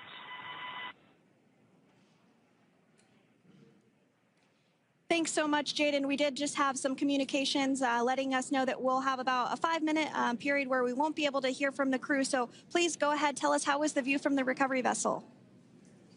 Absolutely. Yeah, I was mentioning earlier, Splashdown was nothing short of spectacular. And we were stationed about 1.5 nautical miles away from the splashdown zone and had great visuals here on the recovery vessel Megan. We actually saw a little of the smoke trail as the spacecraft was coming in, and then moments later we spotted those drogue chutes, and this was quickly followed by 4 healthy white and orange main parachutes. We then tracked Dragon all the way down as it slowly propelled into the ocean. And I think I speak for all of us on the ship when I say a new core memory was made today, and we are looking forward to having Crew 9 on board with us a little later. Jaden, that is amazing. Now, obviously, we are watching it here on camera, and the landing conditions look pretty good, but how was it from your perspective? What is the sea state out there? Absolutely. Absolutely. So we've had optimal conditions for splashdown, and today it is sunny and 63 degrees outside right now with clear skies, light winds, and calm seas. The sea looks absolutely beautiful right now, and light blue with the sun reflecting from it. And, Kay, I think the crew's going to like what they feel weather-wise on this picture-perfect day for splashdown off the coast of Tallahassee. Thanks so much, Jaden. It certainly looks like a beautiful day. Can you tell us a little bit about the journey of the recovery forces to get to this point? Sure. So one unique aspect of this recovery was the onboard training on station conducted for Butch and Suni to ensure they were ready to return on a Dragon spacecraft. That training covered all aspects of their return, including nominal and contingency departures, deorbit burns, splashdown, and post-landing ops, which is what this team is preparing for now. As for the recovery teams themselves, we started the day taking a series of helicopters out to the vessel. And as standard, the recovery director and crew support teams were on that first helicopter out and took the time to get everything prepared on the ship. About 2 hours before splashdown, they deployed those fast boats and jet skis into the water. I was actually on the second helicopter out, and we were on the vessel about an hour and a half before splashdown and landed on top of the helicopter pad on the Megan. And the teams have been working diligently across their respective disciplines this week, executing what can only be described, in my point of view, as a logistical masterpiece, just ensuring every detail has been in place for Crew 9's return. That is such great news. I'm so glad that you're able there to experience it in person. Now, can you tell us a little bit about what's next to retrieve the crew for the recovery personnel on board? Yeah, Kate. So coming up next, Dragon will be hoisted into the on-deck translation system, or the nest, at the aft end of the ship, and then will be translated pretty quickly towards that egress platform. We'll perform another series of safety checks as final precautionary measures just to make sure there are no hypergolic vapors present before opening that side hatch. And then once that side hatch of the spacecraft is open, the crew will be assisted out of the capsule one by one from NASA and SpaceX. Freedom, SpaceX, comm check. Freedom's got you loud and clear. Thanks, Nick. I got you loud and clear as well. We have completed our forward link transition. Copy.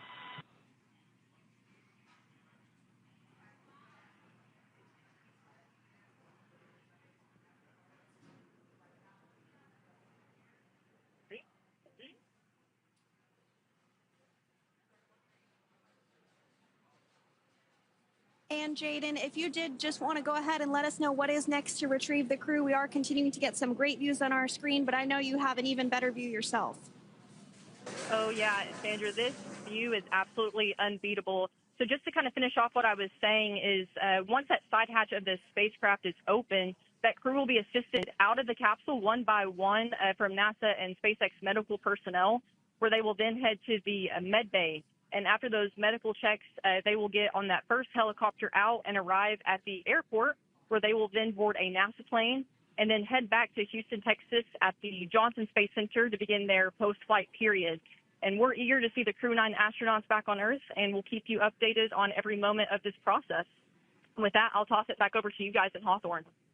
Thank you so much. That was Jaden Jennings, NASA Public Affairs Officer, who watched Freedom splash down firsthand from the recovery vessel Megan. Thanks so much, Jaden.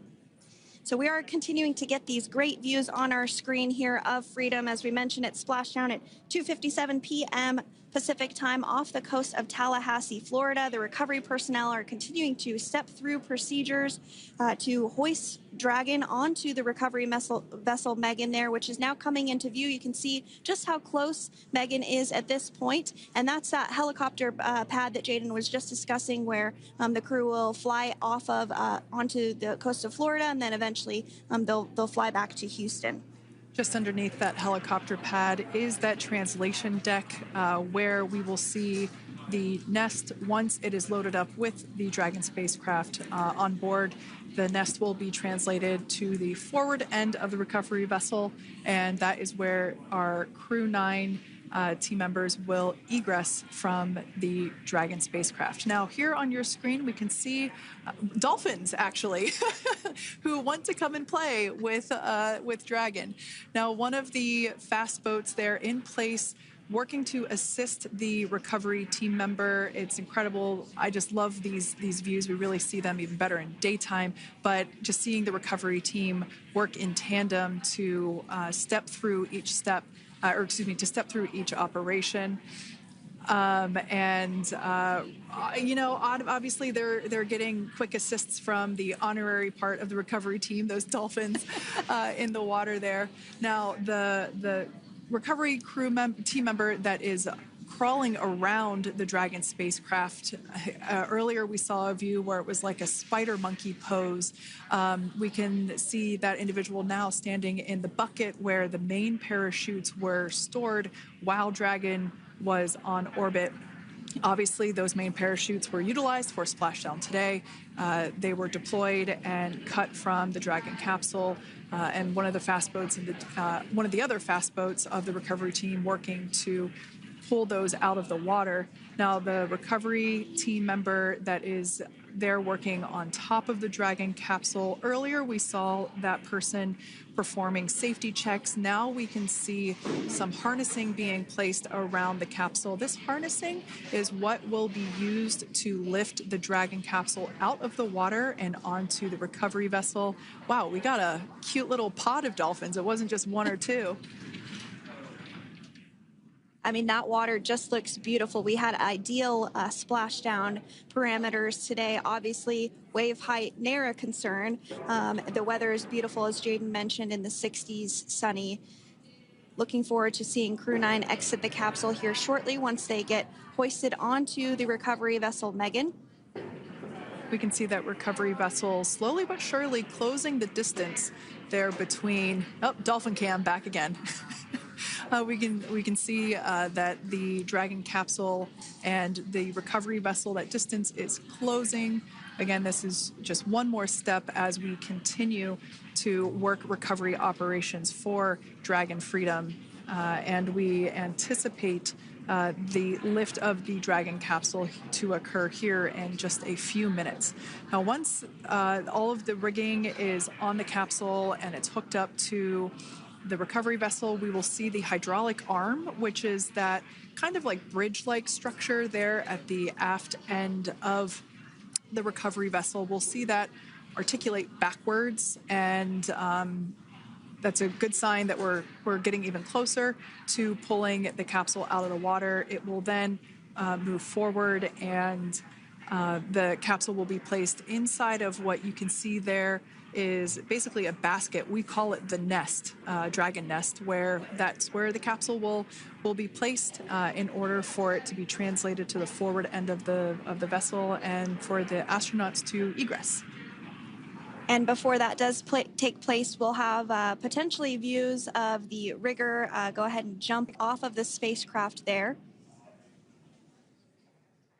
That typically occurs when the spacecraft is a little bit closer to the recovery vessel, and we usually get a really good view of that particular operation from one of the onboard cameras from the recovery vessel. That is an operation that I have a lot of respect and admiration for, that individual that does that.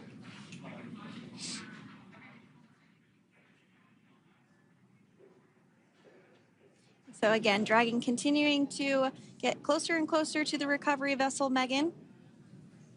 You see some of those ropes now coming into view as well. If you are just joining us, Crew 9 Splashdown off the coast of Tallahassee, Florida at 2:57 p.m. Pacific time with NASA astronauts Nick Hague, Butch Wilmore, Suni Williams, and Roscosmos cosmonaut Alexander Gorbanov. They're now working through procedures to hoist this spacecraft up onto the recovery vessel Megan. We just saw that hydraulic arm get lowered into the lifting position. That arm will be the mechanism that is utilized to lift Dragon up and out of the water and into the nest located there at the aft end of the recovery vessel. And the recovery vessel being used today is, as we mentioned multiple times, is named Megan, but that's actually after NASA astronaut Megan McArthur, who flew on Crew 2 a couple of years ago.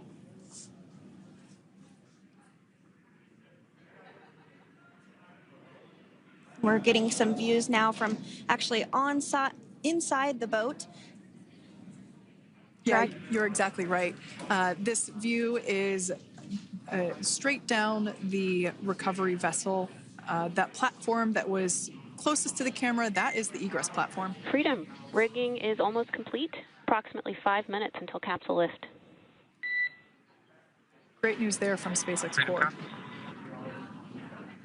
So about 5 minutes left until we see Dragon Freedom get lifted out of the water.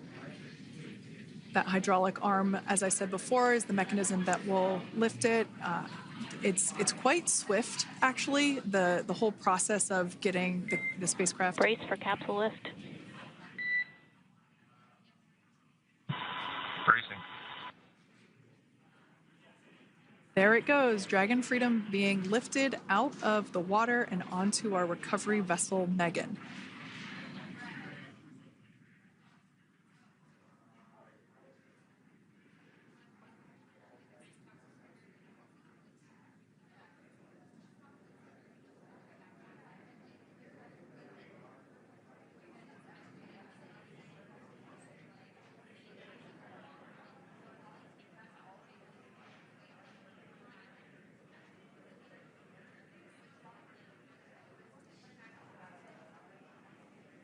So once securely on... Welcome aboard the recovery vessel. Recovery personnel are completing final checks and stand by for translation to the egress platform. Freedom copies. Great news there, letting us know that Dragon Freedom has been successfully recovered from the water's surface. If you've just joined us, we had an on-time splashdown at 5:57 p.m. Eastern Time, and we can now see that the water recovery operations are continuing to progress. The nest where the Dragon spacecraft is located is going to get moved forward. This will happen after one of the recovery crew members does some checks, and we'll also see some hosing. Obviously, the spacecraft splashed down in salt water. Salt water is corrosive, and we want to try and rinse out as much of the salt water as possible to reduce that corrosion on the metallic structures. So we can see some guidance there being provided, really steering the spacecraft properly into the Dragon's nest.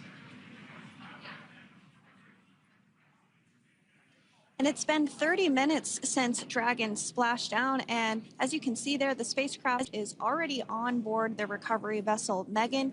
Things continuing to move very smoothly today throughout the entire operations from the deorbit burn up until this point as well. And Freedom, it looks like the positioning wasn't quite right, so they are working on repositioning the capsule in the nest now. Okay, copy that. Thanks. And with that, the team is just going to adjust the Dragon spacecraft a bit so that it's in the right position ahead of translating up a little bit closer ahead of the side hatch. So the team is now going to step through the procedures to ensure that that takes place.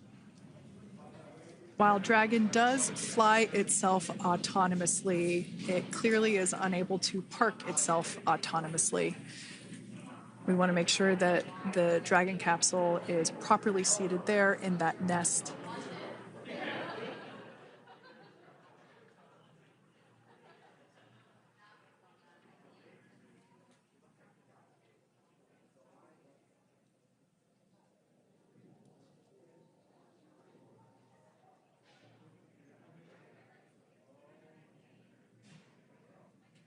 Once Dragon is fully seated in the nest, we'll probably see a bunch of that salt water come out from the bucket there located underneath the side hatch. See some salt water splash out. As I mentioned before, one of the recovery team members will begin hosing down the exterior of the spacecraft.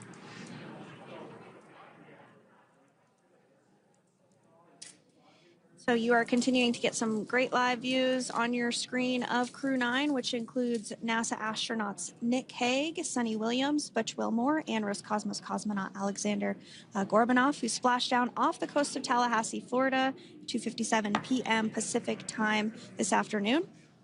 Now working to get that spacecraft situated in the nest. Just making some final adjustments and tweaks to ensure that it's nice and secure.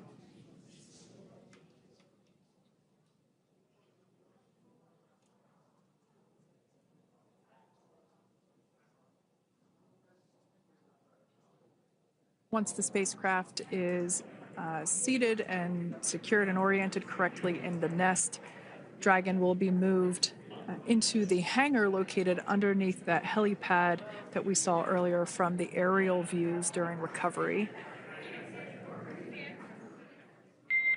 All right, Freedom, looks like you are settled into the nest now. Team is working through hypergol sweeps. Copy all.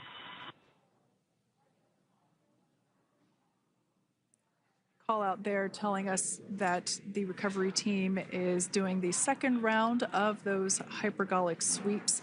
This helps ensure that everyone, all the recovery team members that are located basically right where this camera is located on, towards the forward end of the recovery vessel, that they will all be safe once the spacecraft is translated forward. So we're just doing some additional steps to make sure that the hypergolic propellant that is utilized for maneuvering the Dragon capsule while on orbit, making sure that none of those vapors are still present on the exterior of the capsule. That's right, and there are a variety of individuals on board the boat that help with recovery operations. Not only do we have the recovery personnel that you see here, but we also have a doctor that will check out the crew members as standard procedure. As with any spacecraft that is returning from space, we always perform a medical check with the crew. So you will see the crew come out of the capsule and be placed on stretchers, just like with the Soyuz landing and with all of our Dragon splashdowns, that is the nominal procedure.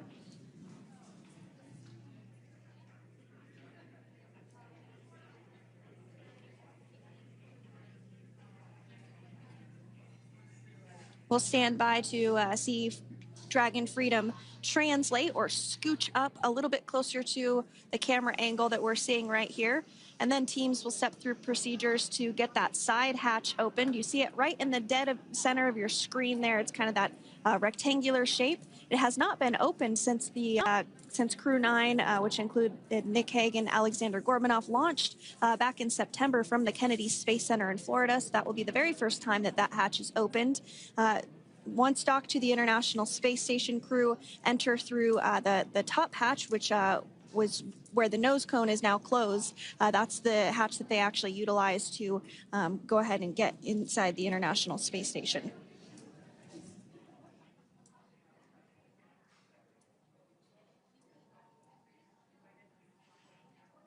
So as we get a little closer to that hatch opening procedure, you might start to see more individuals come into frame for some of that support.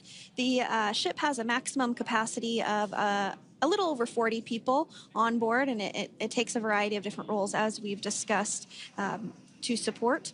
Also on board is the chief of the astronaut office for NASA, that's Joe Acaba.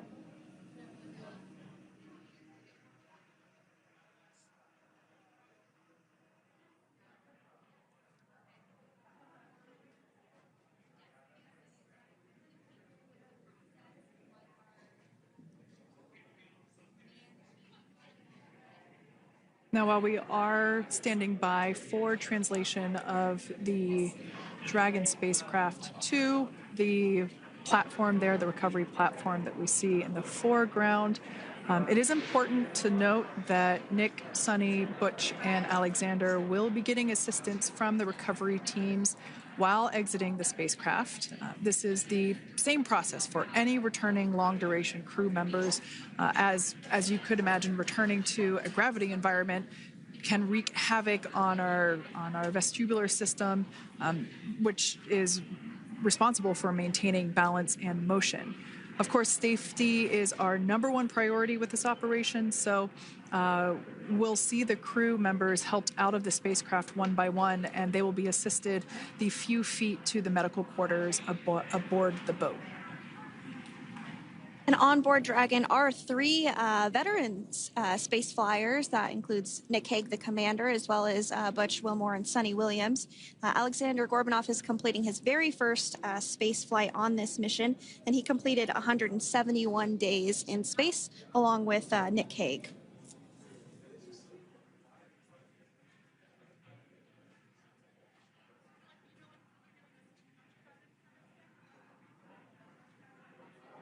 For those of you that have just recently joined us, well, I would encourage you to hit that rewind button and go back a few minutes. It was a beautiful splashdown of Dragon Freedom with the Crew 9 cohort on board. They had an on-time splashdown at 5:57 p.m. Eastern Time, 2:57 p.m. Pacific Time.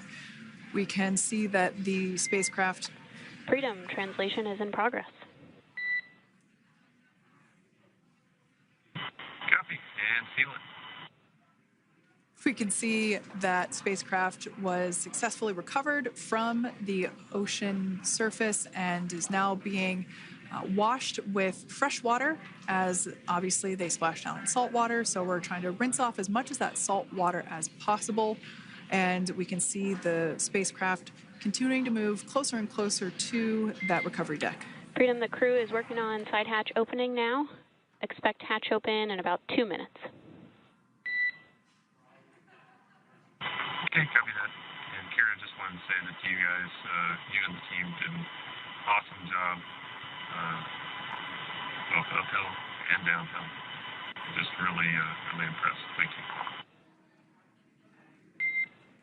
Thanks, Nick. It's been an honor.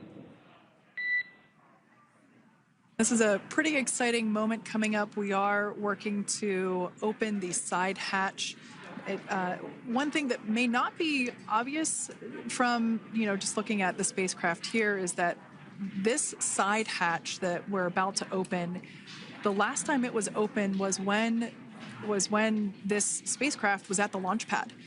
This side hatch is what is used for initial capsule ingress and final capsule egress, but all comings and goings from the spacecraft while it is on board the space station are from the forward hatch, which is located at the top of the spacecraft under that nose cone. So this is a pretty exciting moment because it will be the crew's first breath of fresh air since boarding their ships at the start of their journeys last year. And the very first person that will have the opportunity to say hello to the crew once that hatch is open is a SpaceX medical recovery personnel representative. Then we'll see procedures take place to remove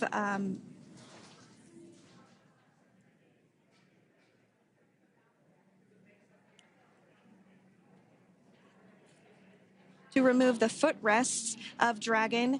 That will just help the recovery personnel get a little bit more room to access the crew and help get them out of the spacecraft.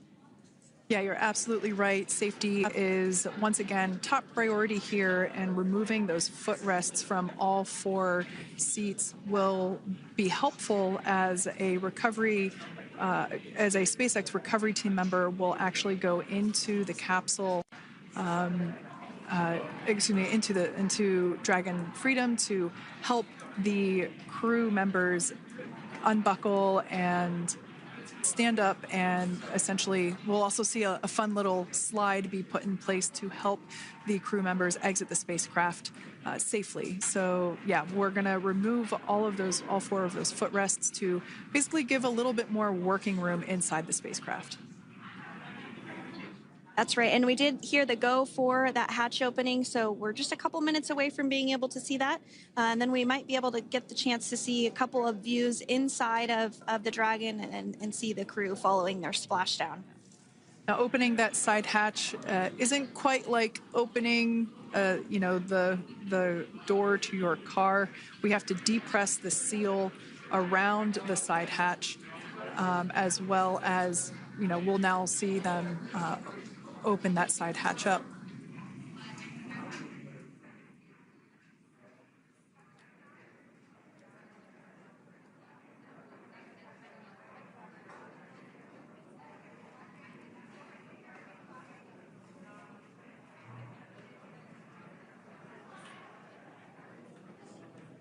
And there you have it. The side hatch is open for the first time since September.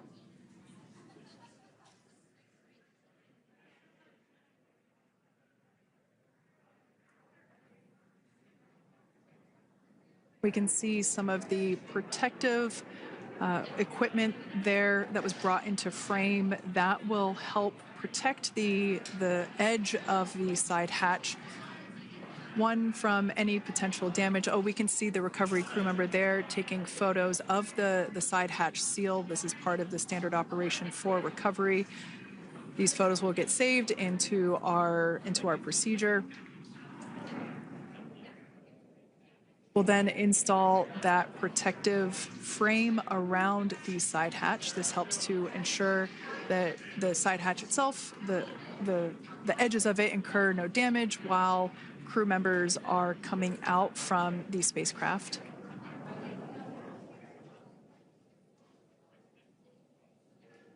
If you missed it, there was also a recovery team member that went inside. So there are now 5 people on board the Dragon spacecraft.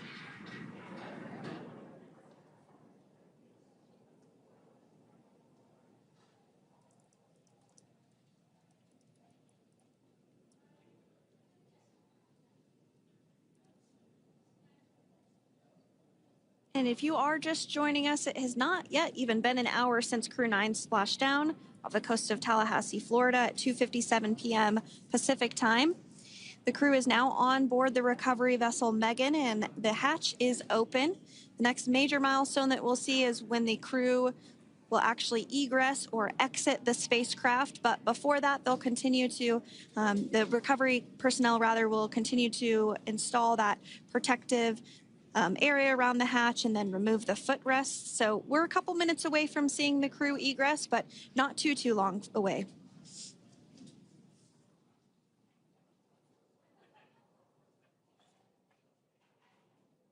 We'll probably see those footrests being handed out here in the near future, as I mentioned before. Oh, of course, we got to get a well-documented photo of the moment. Although we can't see it from here, I'm pretty sure there are 4 smiles on board right now. And we did hear that report out from the commander, Nick Hague, following Splashdown, that there were four smiles as far as he could see. Yeah, capsule full of grins. Now, generally speaking... And there we do see Crew 9, some happy waves, smiles all around back on Earth.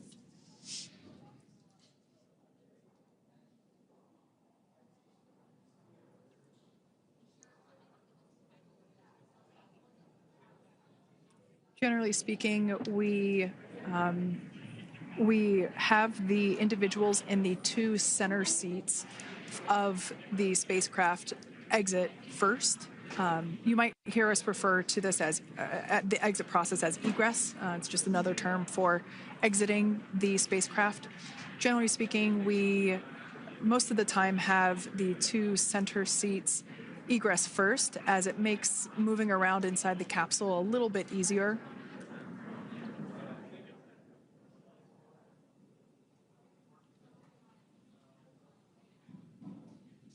We can see the tablets that were previously located on the upper leg of the crew members. We can see those being handed out to the recovery team. Those were taken off prior to the entry phase, to spacecraft reentry. Those had to be stored and secured prior to dynamic operations.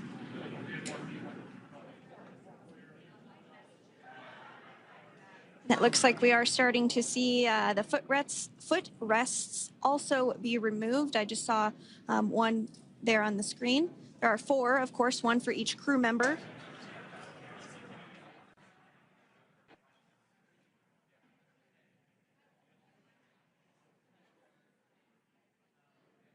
Those footrests are made out of carbon fiber and are actually sized appropriately for each crew member, as everybody has different measurements and different leg lengths.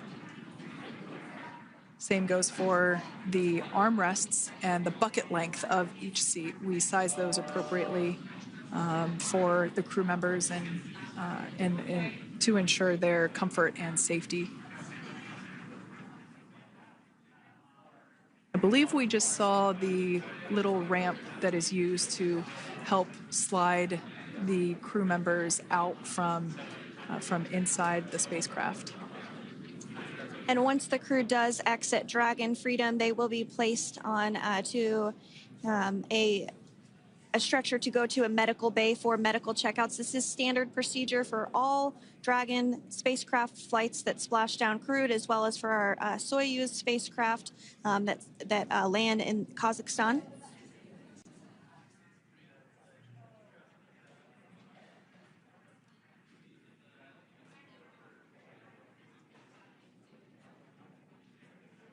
We could see the exterior of Dragon Freedom quite clearly in this shot, and it's such a beautiful sight. I personally prefer the capsule when it has some of that charring from atmospheric reentry. It is the signature sign of a capsule that has returned to Earth.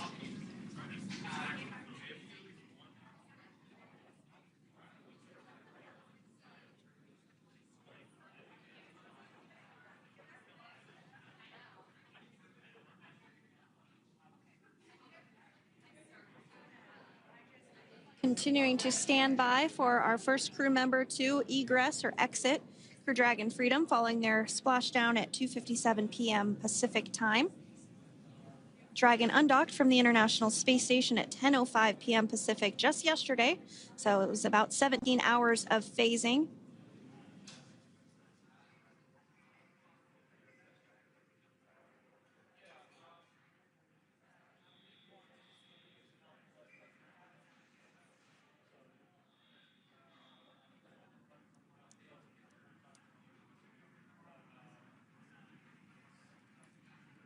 And while on board the International Space Station, Crew 9 contributed to 900 hours of science, over 150 research experiments and investigations, making great use of the microgravity lab of the International Space Station, which celebrates 25 years of continuous human presence this November.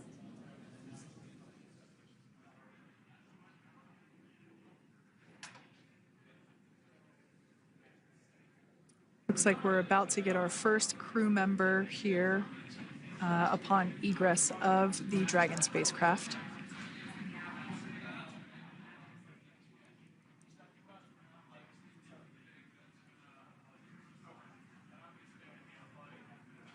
So we are standing by for that egress. Outside of Dragon, you do see one of those stretchers. This is the expected procedure, as the crew will be taken to medical facilities following their exit from Dragon.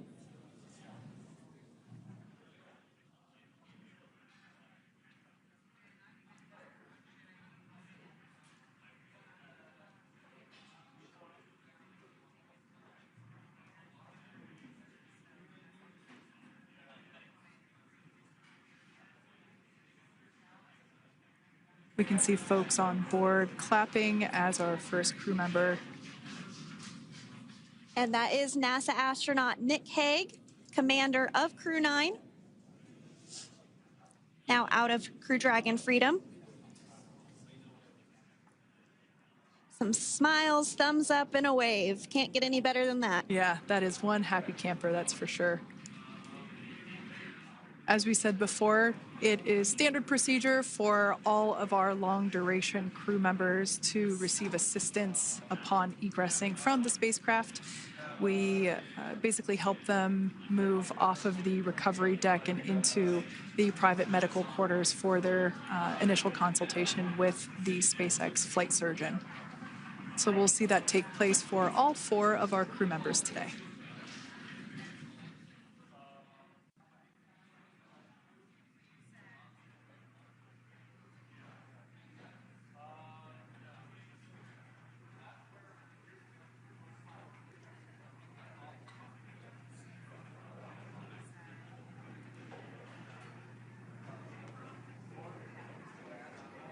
And we are standing by for the next crew member to exit Freedom.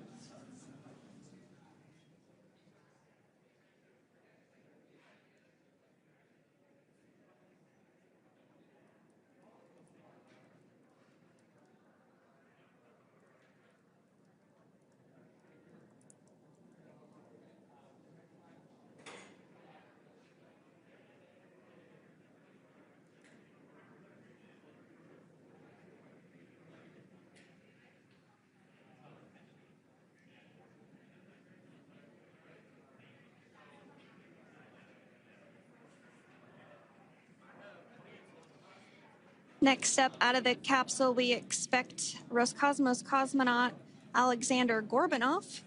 His first space flight. Spent 171 days in space alongside NASA astronaut Nick Hague. Looks like we're getting some cheers and clapping on board as Alexander is slid down the little ramp and placed into the mobility aid. Once again, big smile.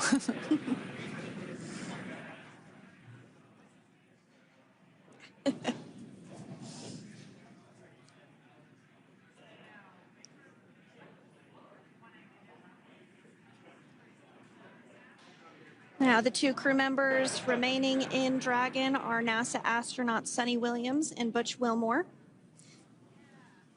They completed 286 days in space. One of the remaining footrests being removed from the Dragon spacecraft.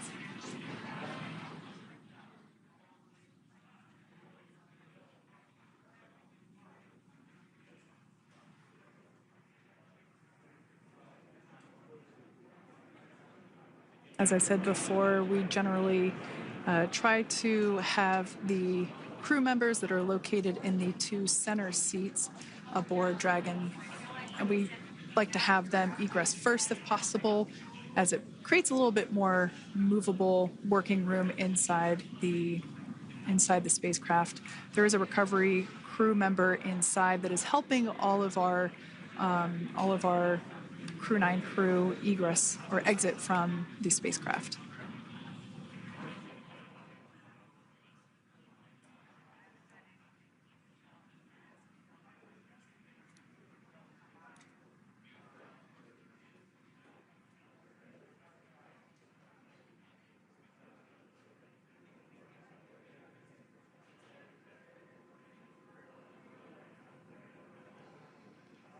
We are standing by for the next crew member to egress or exit Crew Dragon Freedom following the splashdown not even an hour ago at 2:57 p.m. Pacific time.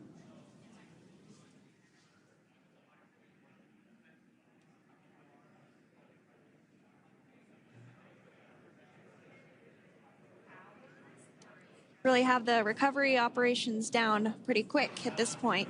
Yeah, it's pretty incredible to think that, just 5 years ago when we were doing the initial demonstration missions of the Dragon for Crew Dragon, that now we're under about 30 minutes for, to retrieve the spacecraft from the water, and just several minutes here while it's been on board, and to get everyone, really to get that side hatch open.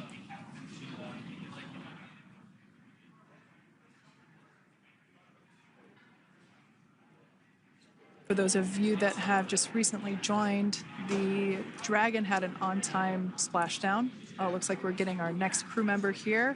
That is none other than Suni Williams. Big smile, big waves. She, like her other crew members, now will be assisted onto the mobility aid.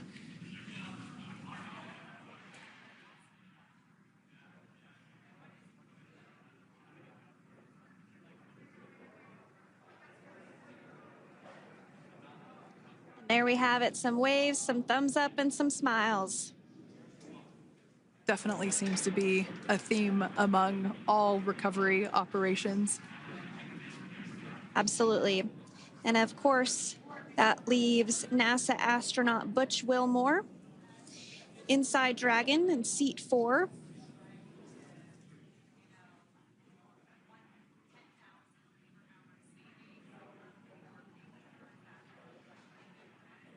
We're getting some views of him now as he egresses or exits the spacecraft.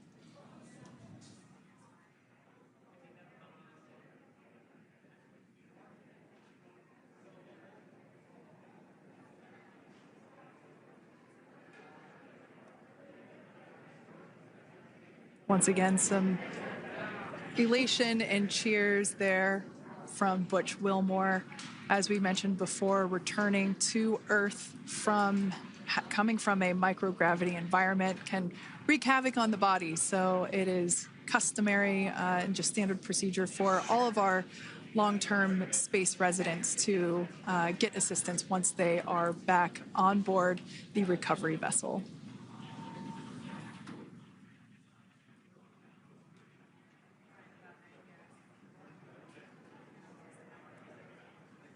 Well, now that Nick, Butch, Suni, and Alexander are safely back home on Earth and getting checked out by the NASA medical team, we're going to wrap up our live coverage of their return. The Crew 9 mission began a little differently than usual since Butch Wilmore and Suni Williams were already aboard the space station when Nick Hague and Alexander Gorbunoff arrived on the Crew 9 spacecraft in September. Having arrived as the crew flight test crew for Starliner, Wilmore and Williams were fully incorporated into the space station's Expedition 72 team and began research and other work aboard the station along with the other crew members. Williams commanded the orbiting laboratory for much of the expedition. After a successful liftoff and separation from Falcon 9, Nick and Alexander made a short flight on board Dragon to the International Space Station. Veterans of long-duration space station missions, both Williams and Wilmore conducted spacewalks during their 9 months in space. Like all crews on the station, Crew 9 had the ability to leave at any point had there been an emergency. With their full duration mission coming to an end, the crew began packing up their personal items for their return to Earth about a week ago and worked through tasks and shared lessons learned with Crew 10 teams as they arrived a few days ago. Their journey home began about 17 hours ago when they closed the forward hatch to Dragon and undocked from the space station at 10:05 p.m. Pacific, 1:05 a.m. Eastern. After 4 successful departure burns and a phasing burn to line up their orbit, Nick, Butch, Suni, and Alexander rested for a few hours before waking up to prepare for re-entry this morning. We jettisoned Dragon's trunk and performed our final on-orbit maneuver, the approximately 7.5-minute-long deorbit burn, and that occurred at 2:11 p.m. Pacific, 5:11 p.m. Eastern Time. And that sent Dragon on its path home. The spacecraft re-entered the Earth's atmosphere and slowed its descent with successful deployments of 2 drogue parachutes and 4 main parachutes, with the final splashdown occurring off the coast of Tallahassee, Florida at 2:57 p.m. Pacific, 5:57 p.m. Eastern. Following that successful splashdown, we saw SpaceX recovery experts move in and prepare Dragon Freedom for its lift onto the recovery vessel. And just a little less than an hour following splashdown, we saw Nick, Suni, Butch, and Alexander make their way out of Dragon and into the recovery ship's medical facilities, safe and sound. Next up, they'll catch a helicopter flight back to shore, where they'll transfer to aircraft that will take them home. The astronauts will take a NASA plane for the short flight back to Houston, where they'll be reunited with family and friends to bring an end to this mission. It's been an honor and a privilege to share their journey with all of you as we continue this new era in human spaceflight. Return today marks the end of the direct handover we executed after successfully launching the Crew 10 mission to the space station just last week on Friday, March 14th. Thank you, as always, for joining us for tonight's coverage of the splashdown of Crew 9. Remember to follow SpaceX on X and NASA online and on social media for updates for the very latest on crew and cargo flights to and from the International Space Station. And we'll continue to share the progress of Nick, Suni, Butch, and Alexander on social media as they travel back home. We do also have a post-splashdown media briefing coming up at approximately 4:30 p.m. Pacific, 7:30 p.m. Eastern, where leadership will share a final update as we conclude this successful mission. So, from all of us at NASA and SpaceX, welcome home, Crew 9. So long.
Tranquility Base here. The Eagle has landed. Roger, Tranquility. We copy you on the ground.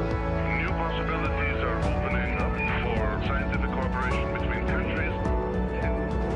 1-0. Liftoff. Americans return to space as Discovery clears the tower.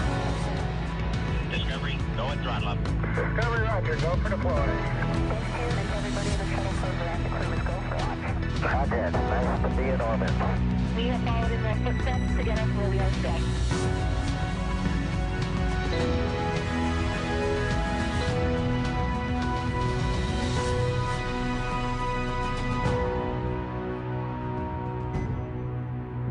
Good evening and welcome to NASA's Johnson Space Center for our Crew 9 post-Splashdown news conference. We are joined in studio today by Joel Montalbano, Deputy Associate Administrator for NASA's Space Operations Mission Directorate, Steve Stitch, Manager for NASA's Commercial Crew Program, Bill Spetch, Operations Integration Manager for NASA's International Space Station Program, and joining us virtually, Sarah Walker, SpaceX Director for Dragon Mission Management. We'll be taking some questions from here in the room today and on our phone bridge today. So if you're in the room, be sure to get our attention to ask your question. And if you're on the phone bridge, be sure to press *1 to enter the queue. Before we get started, though, we'll start with some opening remarks from our panel here. And Joel, we'll start with you. All right. Well, thank you. And thank you, everyone, for being here. And for those of you tying in remotely, thank you for showing an interest in our great space program. It is awesome to have Crew 9 home, just a beautiful landing. I think many of you heard that back in January, the president asked SpaceX what it would take to bring this crew home. And I will tell you that at the time that question was asked, we were already looking at options, what to do with the Crew 10, Crew 9 situation and how we're going to set that up. I'll tell you a little bit, when you plan these dynamic activities, a lot of work goes into them. For example, for the landing that you guys just witnessed today, there's a number of things that we look at, a number of factors, weather being one of them. You saw great weather today. In addition, we look at the readiness of the recovery team to make sure they're ready to go. We look at the handover time on orbit between the incoming crew and the departing crew to make sure there's enough time for activities to be accomplished before the departing crew leaves.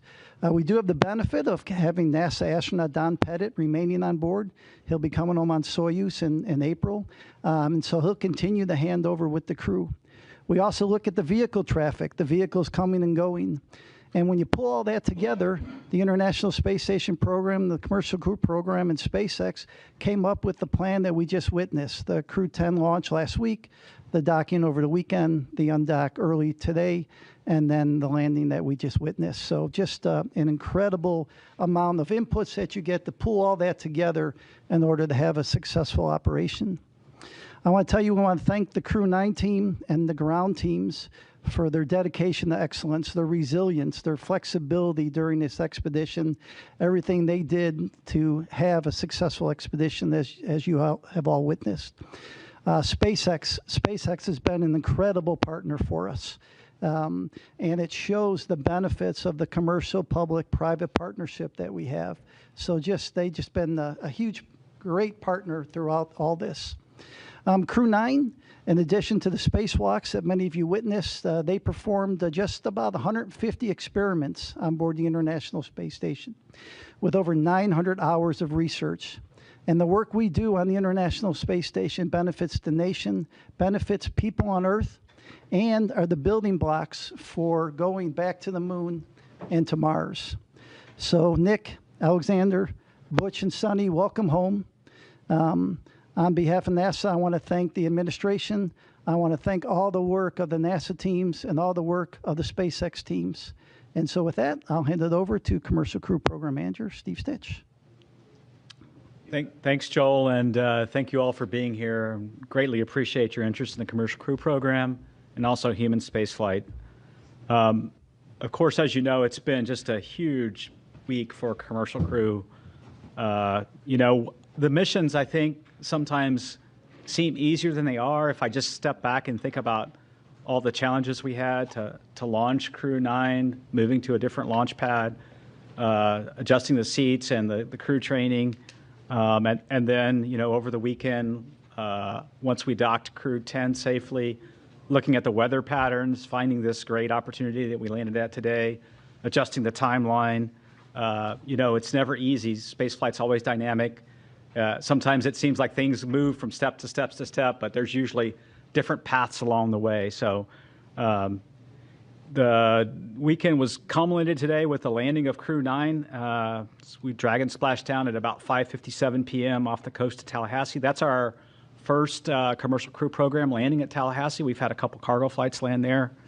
And now it's great to have Crew 9 and the Freedom capsule back home, and its fourth flight is now in the history books. Of course, we're overjoyed. I watched every crew member come out of the vehicle today. Post-landing, it was great to watch Nick, Suni, Butch, and Alexander come out of Dragon and smile and wave as they came out of the vehicle. We'll get them, they're on the ship now, we'll get them back to meet the NASA aircraft and then back to meet with their families. If you watched the weather today, it was incredible. Clear skies, real low winds, maybe 3 or 4 knots of wind, and really calm seas. You could see the dolphins swimming around the capsule, which was kind of incredible. SpaceX had a nice drone aircraft flying around and taking footage, and that was just incredible. As I said, the ops team just did a phenomenal job over the weekend, pulling in the landing to get the crew home sooner and take advantage of this great weather opportunity. Really appreciate the versatility of SpaceX, the ISS program, commercial crew program, and the flight ops team in planning out the timeline, looking at the crew's workload, determining whether we could pull this off, doing sleep shifting, all those sorts of things that made this an opportunity happen. I also want to thank our partners at the U.S. Coast Guard. They were there on scene, protecting the scene and making sure that it was safe for mariners in the area. The FAA, the Department of Defense, continuing to support us. It's great to see the teams really in action. Overall, I would say it was a really clean undocking, reentry, and landing. The Dragon vehicle performed extremely well, didn't really have any issues to work. Little things, a GPS outage that we reset a filter on and things like that. Today, the sequence went perfectly. We jettisoned the trunk, executed the deorbit burn, closed the nose cone, and did the entry. You could hear Nick call down when we finally got the vehicle back through the blackout, 4.6 Gs, and you could tell they were doing well, and then braced for the parachute deploy of the drogues and then the mains, and then had them splashdown. So parachutes performed well. The whole system worked just as planned. The crew's doing great. They'll spend a little time on the recovery ship getting checked out, making sure that they're healthy and ready to go, and then eventually they'll make their way back to Houston. Again, I want to congratulate the entire NASA Commercial Crew Program, the SpaceX team. In many ways, if I step back to last year, this has been 9 months in the making, and I couldn't be prouder of our team's versatility, our team's ability to adapt, and really build for the future of human spaceflight and looking at different ways to do business, taking advantage of one vehicle to launch a crew and then bring back the crew in a different vehicle. Our partner SpaceX did a tremendous job. Every time we asked them to do something a little different, they stepped up and to the plate and did that, including swapping capsules 6 weeks ago prior to Crew 10, and then also adjusting the Crew 9 mission. We'll celebrate for a while. We're going to take some time in Commercial Crew to celebrate this one and spend a little time with the crew, and then we'll move on to Crew 11. Crew 11 will be here before we know it. We'll launch that vehicle as early as mid-July, so we'll start preparing for that. And then, we're working hand-in-hand with Boeing as well on certification of Starliner, getting that vehicle back to flight. Butch and Suni's return on Dragon, to me, shows how important it is to have two different crew transportation systems, the importance of Starliner and the redundancy that we're building in human spaceflight for our low Earth orbit economy. We're super grateful for Boeing as well and their investment. They're keenly interested in the landing today. They have a watch party going on and are watching Butch and Suni come back. And they've texted me, at the build up to this, they're very keenly interested in Butch and Suni. And then we're interested in their resilience. That whole Boeing team, like our whole Commercial Crew Program team, is resilient and moving forward to the next steps on Starliner. It's been a busy start to 2025. It's hard to believe we're in the middle or toward late March, Looking for an exciting summer as well, and I look forward to your questions, and I'll hand it over to Bill. All right, thanks, Steve. Yeah, welcome, and thanks for everybody's interest as we continue on. Return today marks the successful completion of the Crew 9 mission, and really with them handing over operations on board to Crew 10. Just some interesting stats as we go through. Nick and Alexander both spent 171 days in space on this trip, seeing the arrival and departure of 4 different visiting vehicles to the ISS. Butch and Suni spent 286 days in space, and they got to see 8 different visiting vehicles coming and going from the ISS. We stay really busy as we talk about all these vehicles coming and going from the station. Nick and Butch each conducted 1 spacewalk, and Suni conducted 2. That actually gave Suni the record for most time on spacewalks by a woman, and puts her 4th overall in terms of time outside doing spacewalks. The crew contributed to more than 150 unique experiments, like Joel said, including stem cell technology to potentially address blood diseases, autoimmune disorders, and cancers. They tested lighting systems to help maintain circadian rhythms, which will help improve conditions for not only future crews as you go through spaceflight, but also those on the ground for shift workers and those in extreme or remote environments. They did plant growth and quality experiments to support future Moon and Mars missions as we look forward with that. They loaded a really interesting experiment. JAXA had their first wooden satellite. They loaded that into and got that deployed from the ISS.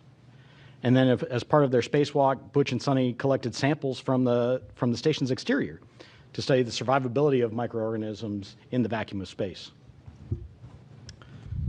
I'll tell you, the Crew 9 crew did a great job here in the near term supporting this shortened handover period with Crew 10 and enabling that landing opportunity that we saw today. There was a lot of work that they did ahead of Crew 10 arrival to get prepared, and then really working through all of the things that we need to do to hand over the emergency procedures to the crew, to get the cargo transferred that they need to, and to get all the vehicles set up for Crew 10 to be very successful.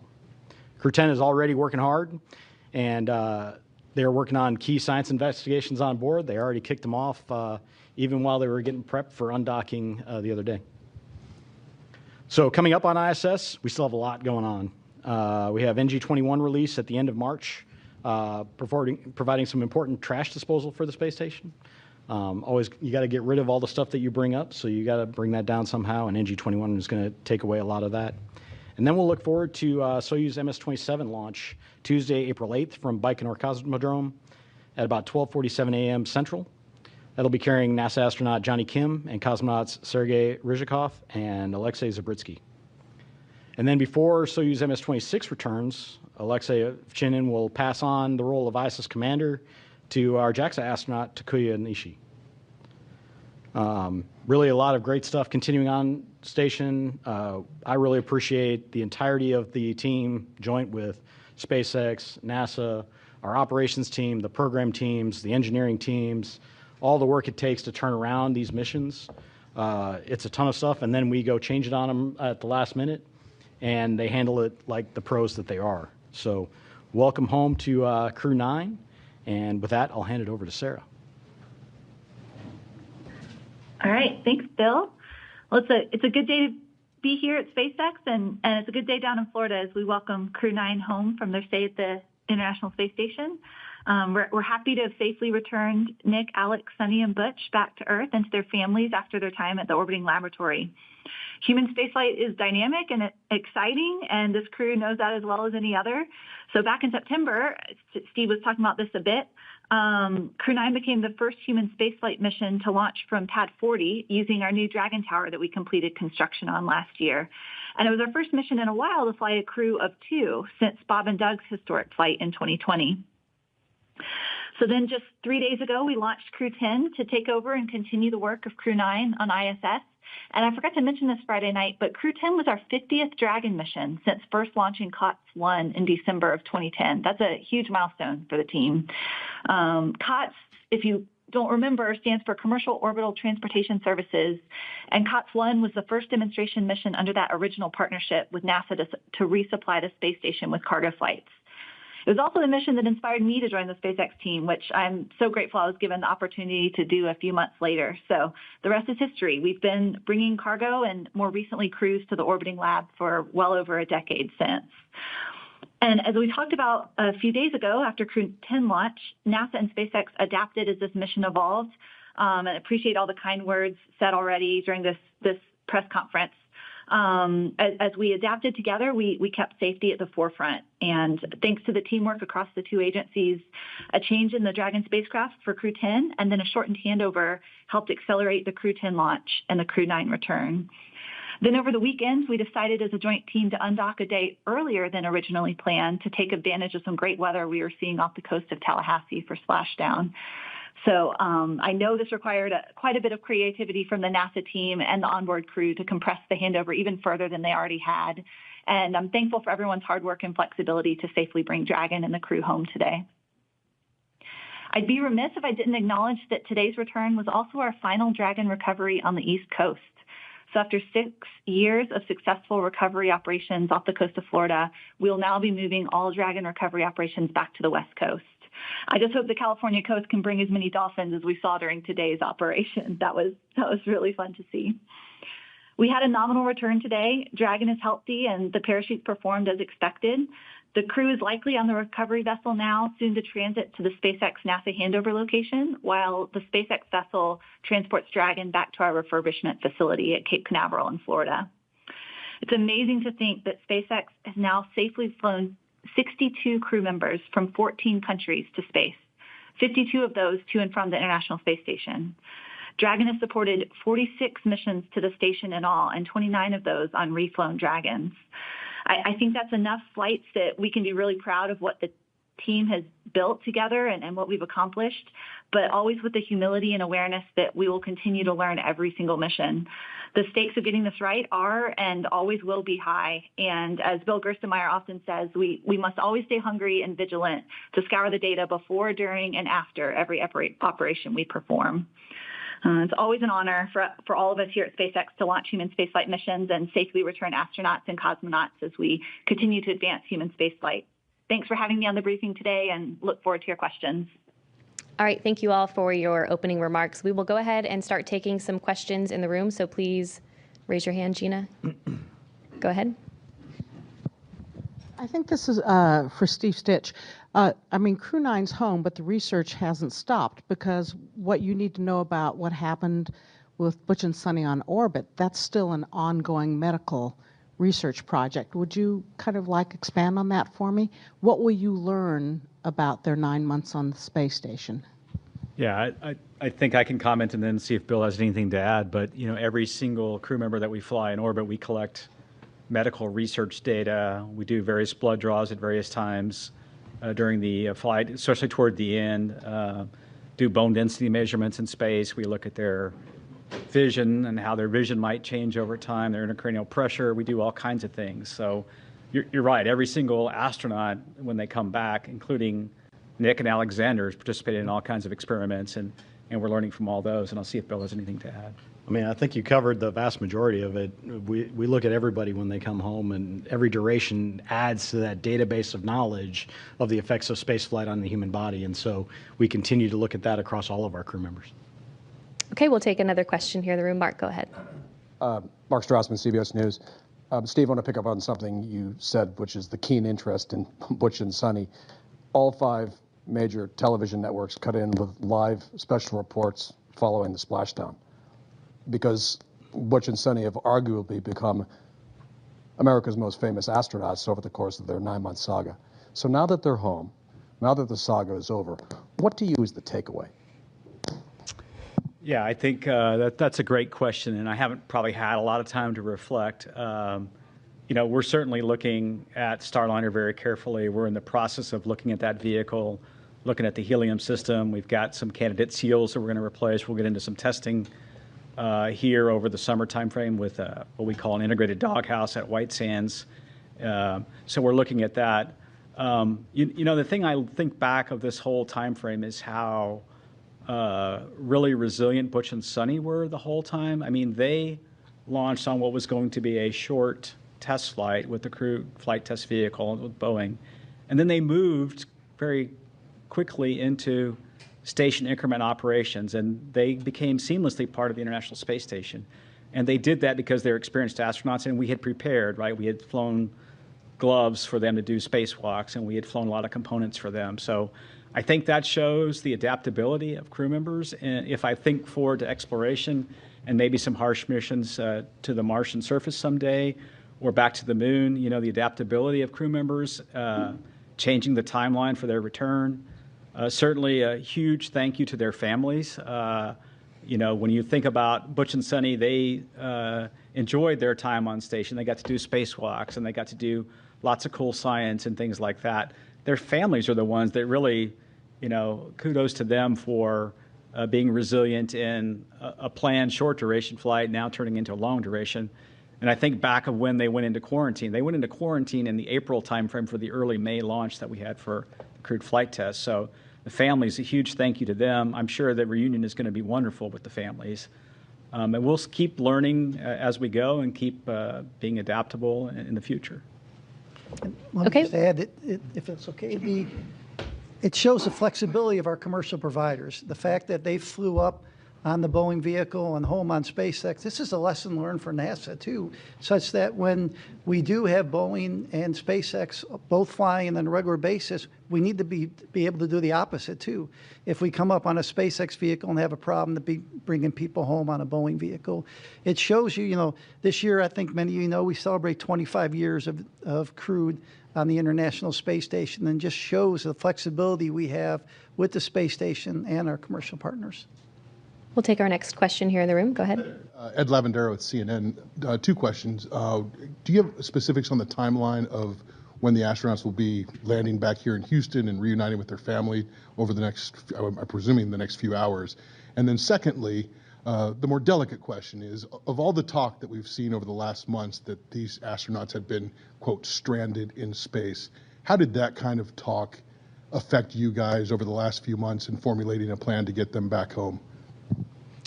Yeah, I don't have the specifics of the timeline. I know they're going to fly back here tonight. They'll probably spend some time rehabilitating a little bit, and the doc's watching them, and then they'll rejoin their families in the next, day or so. Relative to the mission planning, I think what we did was we tried to look for opportunities to bring the crew back when it was safe to do so, and we always had a lifeboat, a way for them to come home all the way back to Starliner. If you remember, during the Starliner crewed flight test mission, we said if there were an emergency during part of that mission, we considered the thrusters, the service module thrusters, good enough to bring the crew back then. We then transitioned to the Crew 8 vehicle for a temporary time frame until Crew 9 arrived. So we always had a way to get the crew home safely should we need to. And then it really became, when is the right time? When is the right time to bring them back? And then when we had to swap over Dragon capsules from the new vehicle, which wasn't quite ready, we moved to Capsule 210. We figured this March timeframe was the timeframe to execute this direct handover that we just did. So for me, it's been the normal kind of planning I do all the time, looking at all the options, working with SpaceX, working with the space station program, and finding the right time to bring the crew back. Okay, we'll take another question here in the room.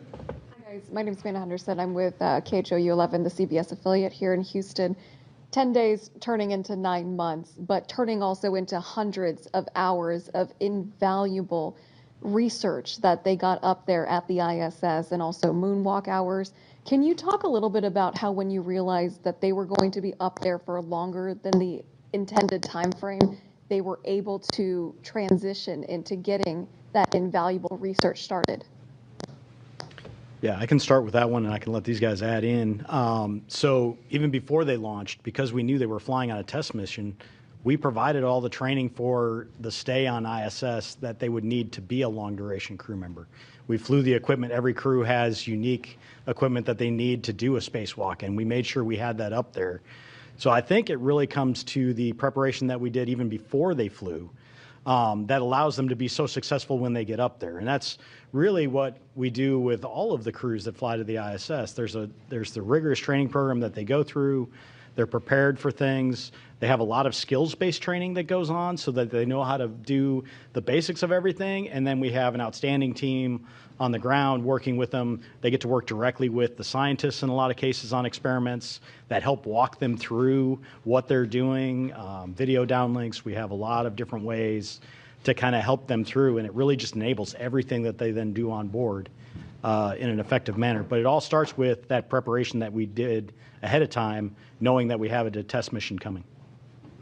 I do think the difference, like the shuttle missions had a finite duration.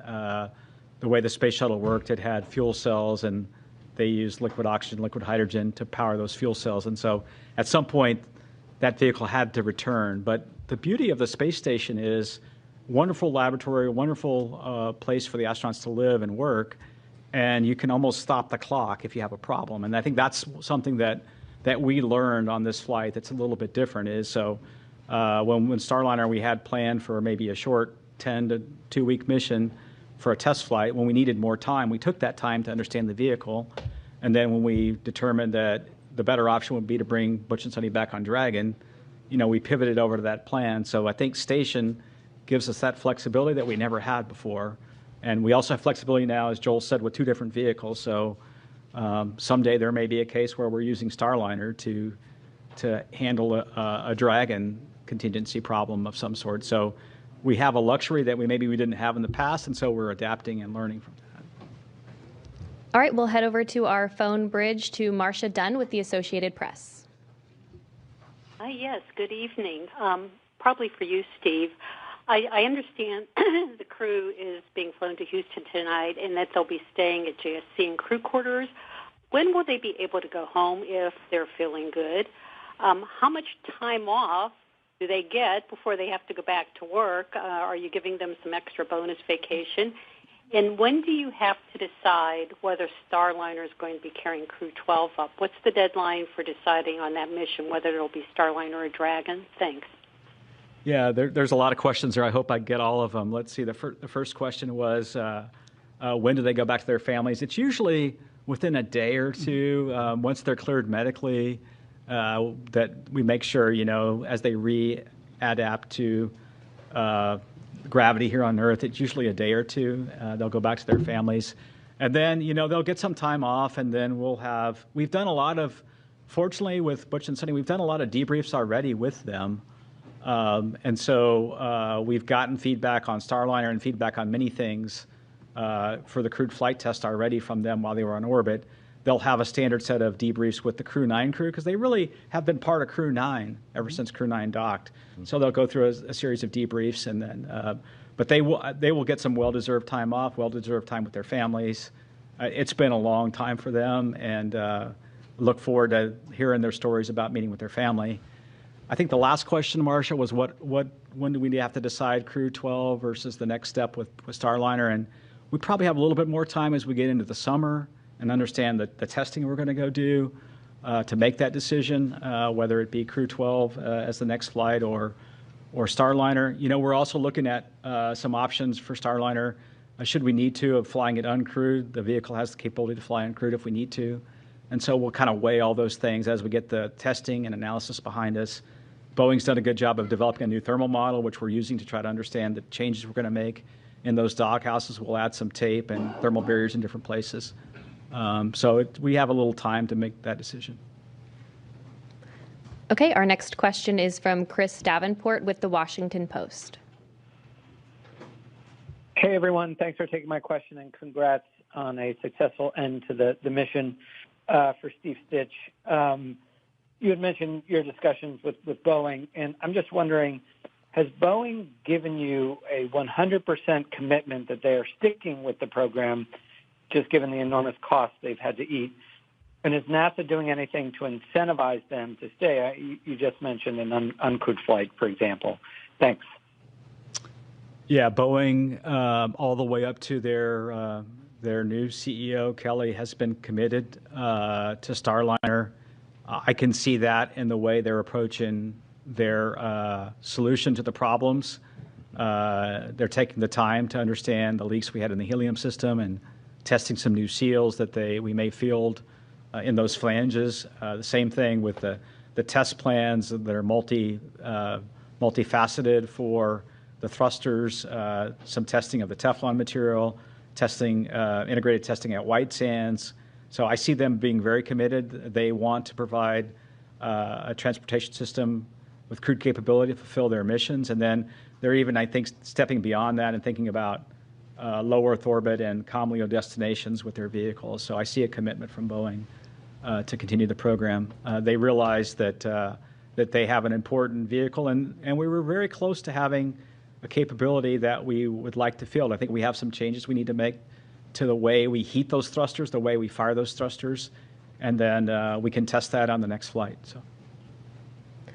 Our next question is from Ken Chang with the New York Times. Hi, thank you. This is for Joel, Steve, and Sarah. The White House put out a statement that said the landing today, representing President Trump, keeping his promise to rescue the astronauts stranded in space.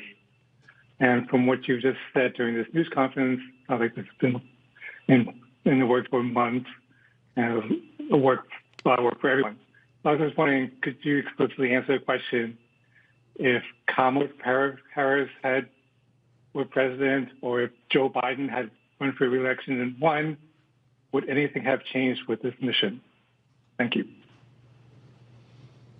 NASA is an agency. We work for the president, and who's ever there, we work for them. We had an input from that office. We took a look at it. And, our job is to take all the inputs we get and operate as successful and safely as we can. And that's what we did for this administration, and that's what we would do for any administration. Our next question is from Sana with Bloomberg News. Hi, thank you so much for taking my question. I had another question regarding Boeing. I know you just mentioned that you're looking at options for an uncrewed mission. So I guess we're wondering who would pay for the uncrewed mission, and would Boeing be required to redo the crewed test flight as well? Thanks. Yeah, what we're looking at right now is we really want what I would call is a crewed capable vehicle. So even if we were to fly the vehicle without a crew in the return back to the next steps on with Starliner, we want that to be crew capable. So we want it to have all the systems in place that we could fly a crew with. And in fact, as I think about it, it might be there for a contingency situation as we prepare for whatever events could happen. One of the things that I've learned in my time at NASA is always be prepared for the unexpected, always have options. And so that's what we're thinking about. So we'll take those steps forward. We'll look at the test data. We'll make a decision whether to fly it crewed or uncrewed. And then, we are trying to do it under what we call this post-certification phase of the contract. And Boeing has delivered a lot of the certification data already. They have a little bit more to go relative to the prop system. I think we talked about they're flying a new spacesuit eventually, and a few other things like that. So we're looking at doing it under that phase of the contract, and NASA meeting its commitments on those flights. Our next question is from Will Robinson-Smith with Spaceflight Now. Hi, thanks so much for taking the time to talk with us today, and congrats on the splashdown of Crew 9. Maybe just following up on Ken's question to Joel and Stitch and Sarah. Obviously, as you've discussed tonight and over the last several months, the plan has been established for some time on how to bring Butch and Suni back to Earth. But, barring them returning on the seats that were added on the Crew 8 Dragon spacecraft, had the decision been made to try to bring them back any earlier? Was there a Dragon spacecraft that would have been available to operate that mission prior to the Dragon that we just saw support the launch of Crew 10? Thanks. Yeah, the earliest Dragon that we had to go fly the mission really was this capsule 210.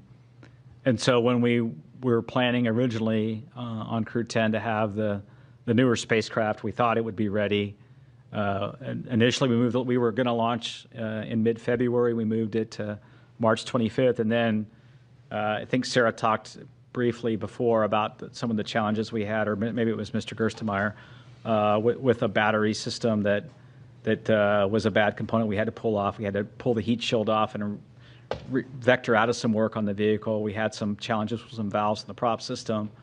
And this, to me, is just evidence of how complicated. I don't think we always do a super good job of explaining how complicated the spacecraft itself is made up of millions of components that have to work in an integrated fashion, and you go through testing and qualification to get there.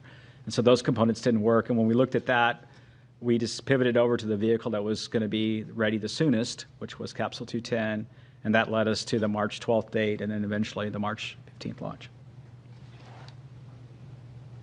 Our next, and maybe I would just add that with 5 Crew Dragon spacecraft in the fleet, certainly many paths are possible, right? With the allocations as we had them with our current slate of missions in the next 12 to 18 months, exactly as Steve said, it was the new spacecraft that was anticipated to be ready first, with the one we ended up flying shortly on the heels, and then when we ran into a processing issue on that new vehicle, the other one could be ready sooner. And so those were the 2 that were coming available.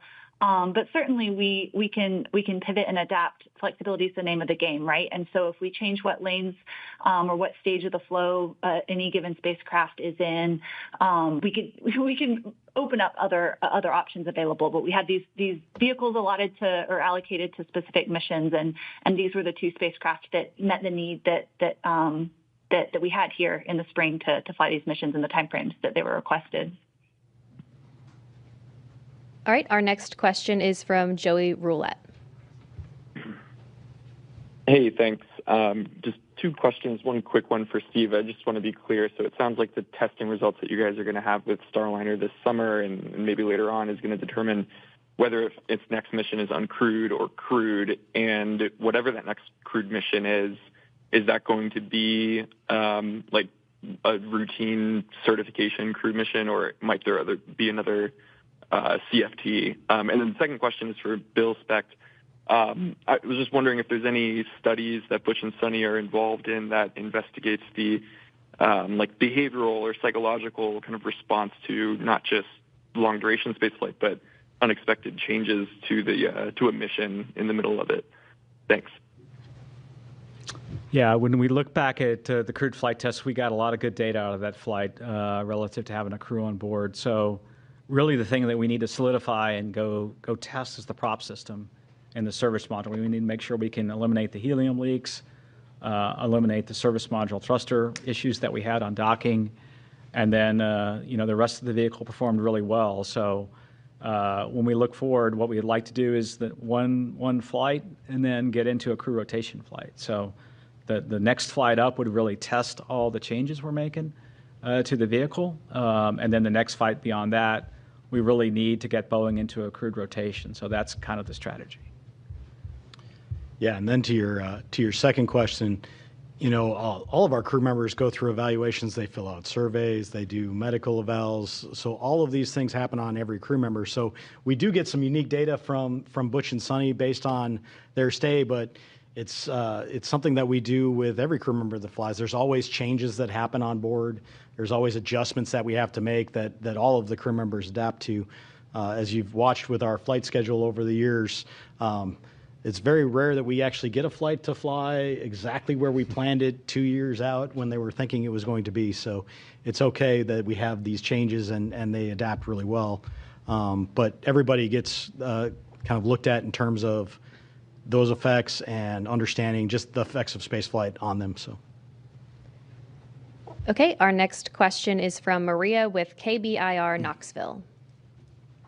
Hi, yes, thank you so much for your time. If someone can walk me through the physical and mental adjustments that the astronauts are going to be experiencing. I can try and see if Bill and Joel have anything to add. When they get back, the body is an amazingly adaptable. The one thing that the body will struggle a bit with is the inner ear and the vestibular response in microgravity when you transition from 1G here that we're sitting in this room to then in space. The inner ear can get a little disturbed because gravity's not pulling the fluid down and the little hairs inside the inner ear. And so the crew can take a little while to get to adapt to microgravity. That same thing happens in reverse when you land back on Earth. The human body was adaptable and was used to being in microgravity. Now the vestibular response is such that you feel disoriented, you may feel a little dizzy, you may have trouble getting up.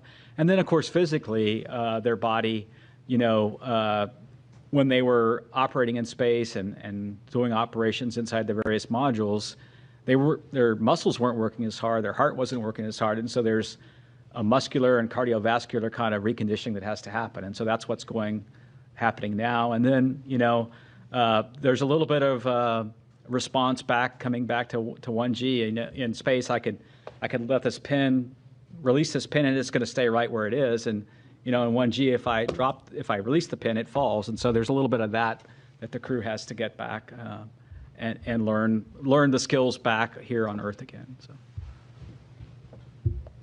Okay, our next question is from Jackie with the Times of London. Hello, and thank you. I'm sorry if this is a really frustrating question because I know there's so much good work done on this mission, but there has been a fictitious narrative woven around it by prominent people who are hard to ignore. Why has NASA not pushed back more emphatically against that and against the use of astronauts by one of its commercial contractors as political pawns? And what's to be lost by simply correcting that narrative for the sake of the public who have paid for the mission? Thank you. I would say, our job at NASA is to successfully and safely fly these missions. We fly it with the laws of physics, and we fly it with our commercial partners. And so oftentimes there may be things out in the press that may not be exactly what's happening. And our job is to fly these missions, and regardless of what you read in the press, our job is to fly successful missions, safe missions, and do the science we do on board the International Space Station. I mentioned this year 25 years of continuous crew presence on board later this year, the International Space Station. And we do about 150 experiments every expedition we fly. So think about it, every 6 months. I think we're over 3,000 experiments since we started the International Space Station, and that's what we focus on. Okay, our next question is from Jeff Faust with Space News. Hey, good evening. Question for Bill or Steve. Since the Crew 9, Crew 10 handover lasted only a couple of days, was there anything you would normally do on a handover you weren't able to do in this case? And in the future, might you consider shorter handovers between future commercial crew missions? Thanks.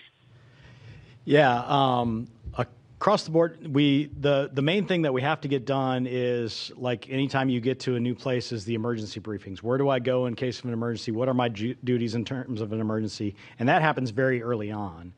And then the follow-ons are more of the general, hey, where did you guys put this thing? Or where did you put that? Where did you leave this wrench when you get up there? Because you can imagine the size of the space station is so large, and there's a lot of stuff up there. So a lot of the handover that we do with the crews is more set up to be an efficiency gain. And that really helps them be more effective when they go and get to the tasks done that we need to. So when we reduce that time, we reduce that efficiency in the near term to accomplish the tasks on board. We evaluate that each time and understand what our handover is. In general, we don't look to reduce that because we want to be as efficient as possible. We want to get everything done in the most efficient manner, get the most things done on space station that we can. But in this case, it was actually to our advantage to go work that shorter handover and then get them home as quicker, hitting this weather day that we had here today, and not leave it up to how the weather was going to behave days and days from now. So The critical stuff always gets done, that emergency handover, that how do we go handle contingencies on board. They're trained on the ground for all of these things. And we have a lot of support for the teams on the ground to help them as they go, so we can shorten it if we want to. But it's not quite the same as getting up there and finding out from the person that's been up there for 6 months, hey, I found that this was the best spot to put this, or I left this here. And so when you need it, go look over there. To go do this, or this is the best way to go pull out this drawer, or whatever you have to do for your experiments on board. So nothing beats that face-to-face handover and the time they get up there, but we have the options to shorten it when it makes the most sense. Okay, our next question is from Sawyer with NASAspaceflight.com. Thank you so much. This question is, I believe, for Sarah. With this being the final splashdown on the east coast of the United States, what is the plan for Megan? Is that going to be repurposed to the west coast? Is that going to stay on the east coast? And then what becomes the contingency if, for example, the weather isn't good at the planned Pacific landing sites, whereas here you had the Gulf and the Atlantic? Hey, we don't know the answer yet to what will happen, what will become of Megan. We've got Shannon here on the West Coast. I'm sitting here in California right now, and there's unique benefits and unique challenges of weather patterns on the West Coast versus the East Coast. Just one example, we have far more stable weather in terms of wind and wind speed, wave height than we did in Florida. So where we needed numerous sites on both coasts of Florida to provide geographic diversity to avoid weather patterns that may be happening in one area and not another, not so much the case on the West Coast. However, our cloud cover is different here than in Florida. And so things like the airborne assets that support our mission might have different challenges out here than over there. So we've done a lot of trying to learn from meteorologists and historical weather patterns, and then figure out the right number of sites and the right number of support assets to ensure that we maintain a high return availability, which means a high percentage of days that would be a viable return option with a safe splashdown, regardless of what coast we're splashing down on. All right, our next question is from Isam with AFP.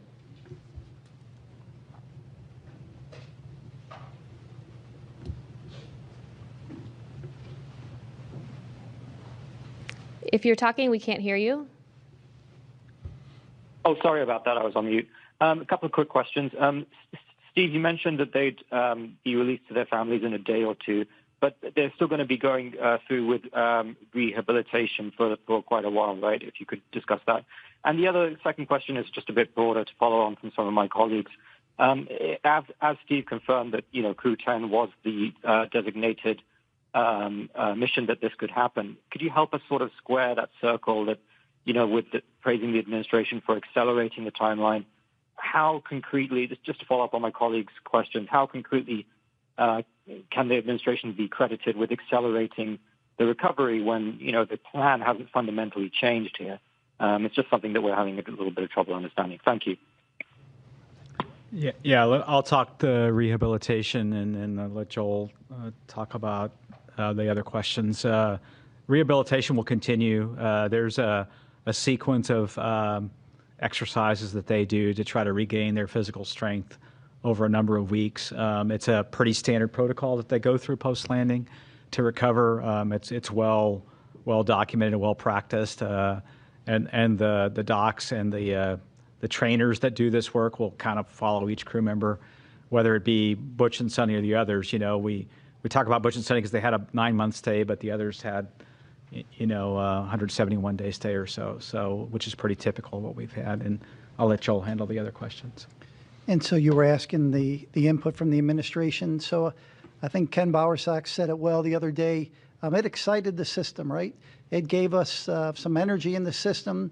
But the other input was to do this successfully and safely. And that's why I talked about all the different inputs that you get. We got the input from the White House, but you also have to look at the vehicle readiness. We talked about looking at weather. We talked about recovery team, handover, the vehicle traffic going to and from the International Space Station. So when you put all that together, we came up with a I thought, a pretty good plan that the teams executed over the last 4 or 5 days. All right, we'll take the next question here in the room. Darlene Ferris with Fox 26 Houston. I was just wondering if any of the experiments or tasks, was there anything that was able to be done due to the unexpected extra manpower with them on board that wouldn't have like a benefit to having the extra people? So we, once Crew 9 arrived and Crew 8 departed, we were at our normal crew level. So we managed within the normal kind of cadence that we did there. But before that, we absolutely took advantage of Butch and Suni being there and having the extra hands. We had some maintenance activities that had to be done over the summer that would have potentially taken away from some of the science that we were doing that we didn't have to take away from that time because of the fact that we had the extra hands there. So it was great having them there over the summer as extra hands to help out with a number of activities going on. Okay, we'll take our next question here in the room. This may be premature, but initial reports from the recovery ship just about their condition and how they're doing. Has anybody heard? I haven't heard anything specifically from the recovery team, but just in looking at the way as they came out of Dragon, they all looked very healthy. You could tell they all looked like they were feeling about normal for the landing and recovery phase where their body's trying to readapt. So, yeah, I haven't heard any reports of anything other than that they're doing well. So I saw a lot of smiling and waving. Yes, yes. Okay, our next question is from Ellen with thedailymail.com. Hi, thank you guys so much for taking our questions tonight. This question is for Joel. Barry Wilmore's daughter spoke out on social media and blamed politics and negligence for her dad's delayed return. We know that President Trump and Elon Musk both said the previous administration didn't want to bring the Starliner crew back for political reasons. Can you comment on these claims? Yeah, so I wasn't involved in any conversations with the previous administration. It was clear we have a request from the current administration, and the results you saw is what we saw today with the landing of Crew 9. Okay, we'll take our next question here in the room. Have you guys gotten a chance to talk with the families of Butch and Suni? And I mean, I'm sure just being able to see them wave and smile today is a huge relief for them, but they've been in quarantine and up in space for almost a year. How are they feeling with everything? Yeah, I haven't talked personally to the families, but I know the astronauts have a great support system. In other words, they're able to effectively FaceTime with their family and keep in touch with their family. I'm sure Butch is looking forward, and Suni both coming. Easter's coming up, and there's graduations coming up, and there's lots of family activities coming up that the timing's probably pretty good for. So I haven't had a chance to talk to the family. So. My guess they had bigger smiles than the crew members. Yes. Okay, our next question is from Mike with space.com. Thank you, guys.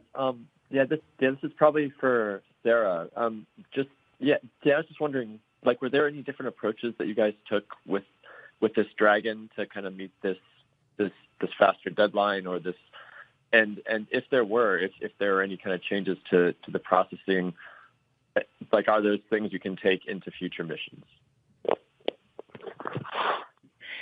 Hey, no changes to the processing. And actually, if you're able to go back and listen to Friday night's briefing, I think Steve also shared a little more detail about that. But similar process, it's just a matter of doing a little bit of Tetris within our facilities of what vehicles are going into what tests or what operations in the pre-launch processing flow first. So we certainly did that. There's a few items of hardware within the vehicle that are unique to the specific crew flying. For example, we have small, medium, and large seat buckets installed in each of the 4 locations, and then custom foam for each individual to further customize their experience. And so there was a little bit of just doing the tally on the unique hardware and making sure it was all okay to be used for this mission, but nothing unique to the actual processing flow itself.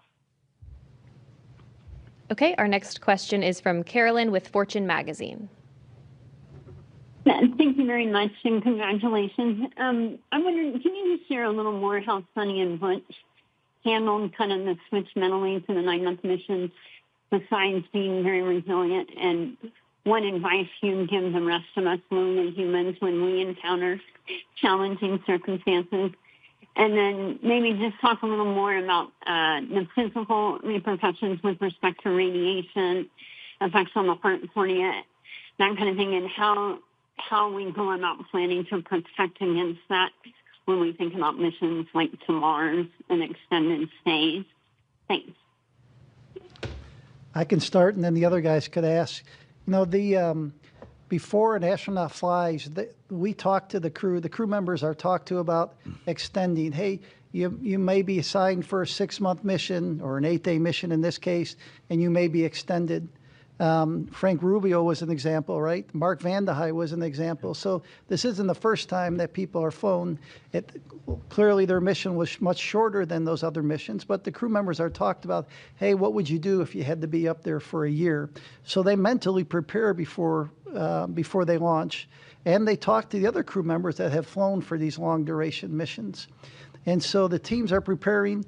We do different things on the ground. If you're there a little longer than normal, maybe you'll have some extra family conference times, or maybe a half day off after a certain amount of time on orbit. And so we had experience from past crew members, and we made changes in the operations and how we do that. And so let's see, Bill, if you want to add anything to that. Yeah, I think the other question was, really on kind of the effects of space on people in general, and when you change the duration on them. We look at every crew member when they're going up and making sure that we feel confident, even if their mission had to be extended, that they're up for it and that they've got, I think, the time allowable, I think, for them to stay in space and to go through that. We monitor everything on board. We keep an eye on things like radiation. We keep an eye on things like solar activity that can affect that.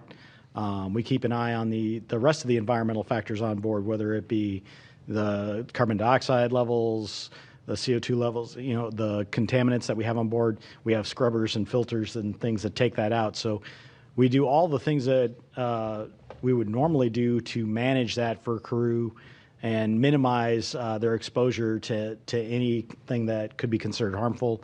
And then we limit the times to the best of our ability that we can up there.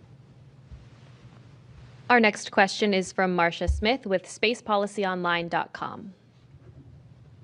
Thanks so much.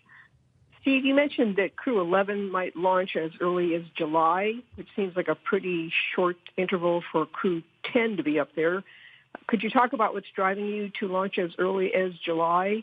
And will either of the astronauts who are bumped from Crew 9 be on Crew 11, Stephanie Wilson or Zena Cardman? And which capsule will they be flying? Let's see the timing for that mission right now. Originally we were going to fly that mission. We had been, if you look at historically, our rotations have been in February and August. There is a particular SpaceX cargo flight, CRS-33, that has the ability to do some reboost for the space station, and that needs to fly in that late August, early September timeframe. And so we moved our handover up. That boost trunk is what we call it, will be there for a large part of the fall timeframe. So to get all the propellant used on that mission. So that's why we looked at moving it up. Right now we think we'll fly probably the capsule 206, which is our fleet leader. It'll be on its 6th flight. We'll continue to work that with SpaceX. You have to remember with space station, one of the critical consumables is docking ports. We have 2 of those docking ports. And so once we fly that CRS-33 mission with the boost trunk, one of those docking ports will be tied up for an extended duration. And we like to do this direct handover. We like to ensure the new vehicle is there, the new crew's there, before we undock the astronauts that have been there for the increment in progress. And so when you put all that together, it drove us to look at right now mid to late July. Of course, things can change over time, but that's kind of what we're looking at. We'll kind of pivot over to that once we complete the debriefs for Crew 10. So. Our next question is from Will Robinson Smith with Spaceflight Now. Hi. Taking a question from us. Question to Steve Fitch. Going back to the comment you made earlier in this briefing, correct me if I'm wrong, but I think you said that there was another look that needed to be taken at the flight suit for those flying Boeing Starliners. Can you add a little bit of detail into that may need to be changed and the reason for that? Thanks. Did you get that? I couldn't. I'm sorry, you're coming in a little bit, it's breaking up a little bit. Can you please try to repeat your question?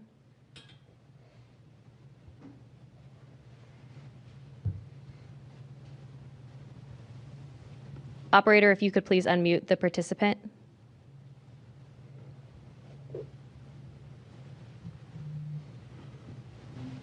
Will, if you're talking, we can't hear you. Can you hear me? Yep, we can hear you now. Okay, perfect. Nope.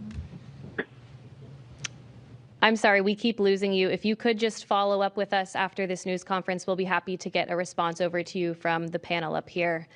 But for now, that'll do it for our press conference this evening. Once again, Crew 9 is safely back on Earth. And as always, you can follow NASA and all of our missions on nasa.gov. Thanks for joining. We'll see you next time.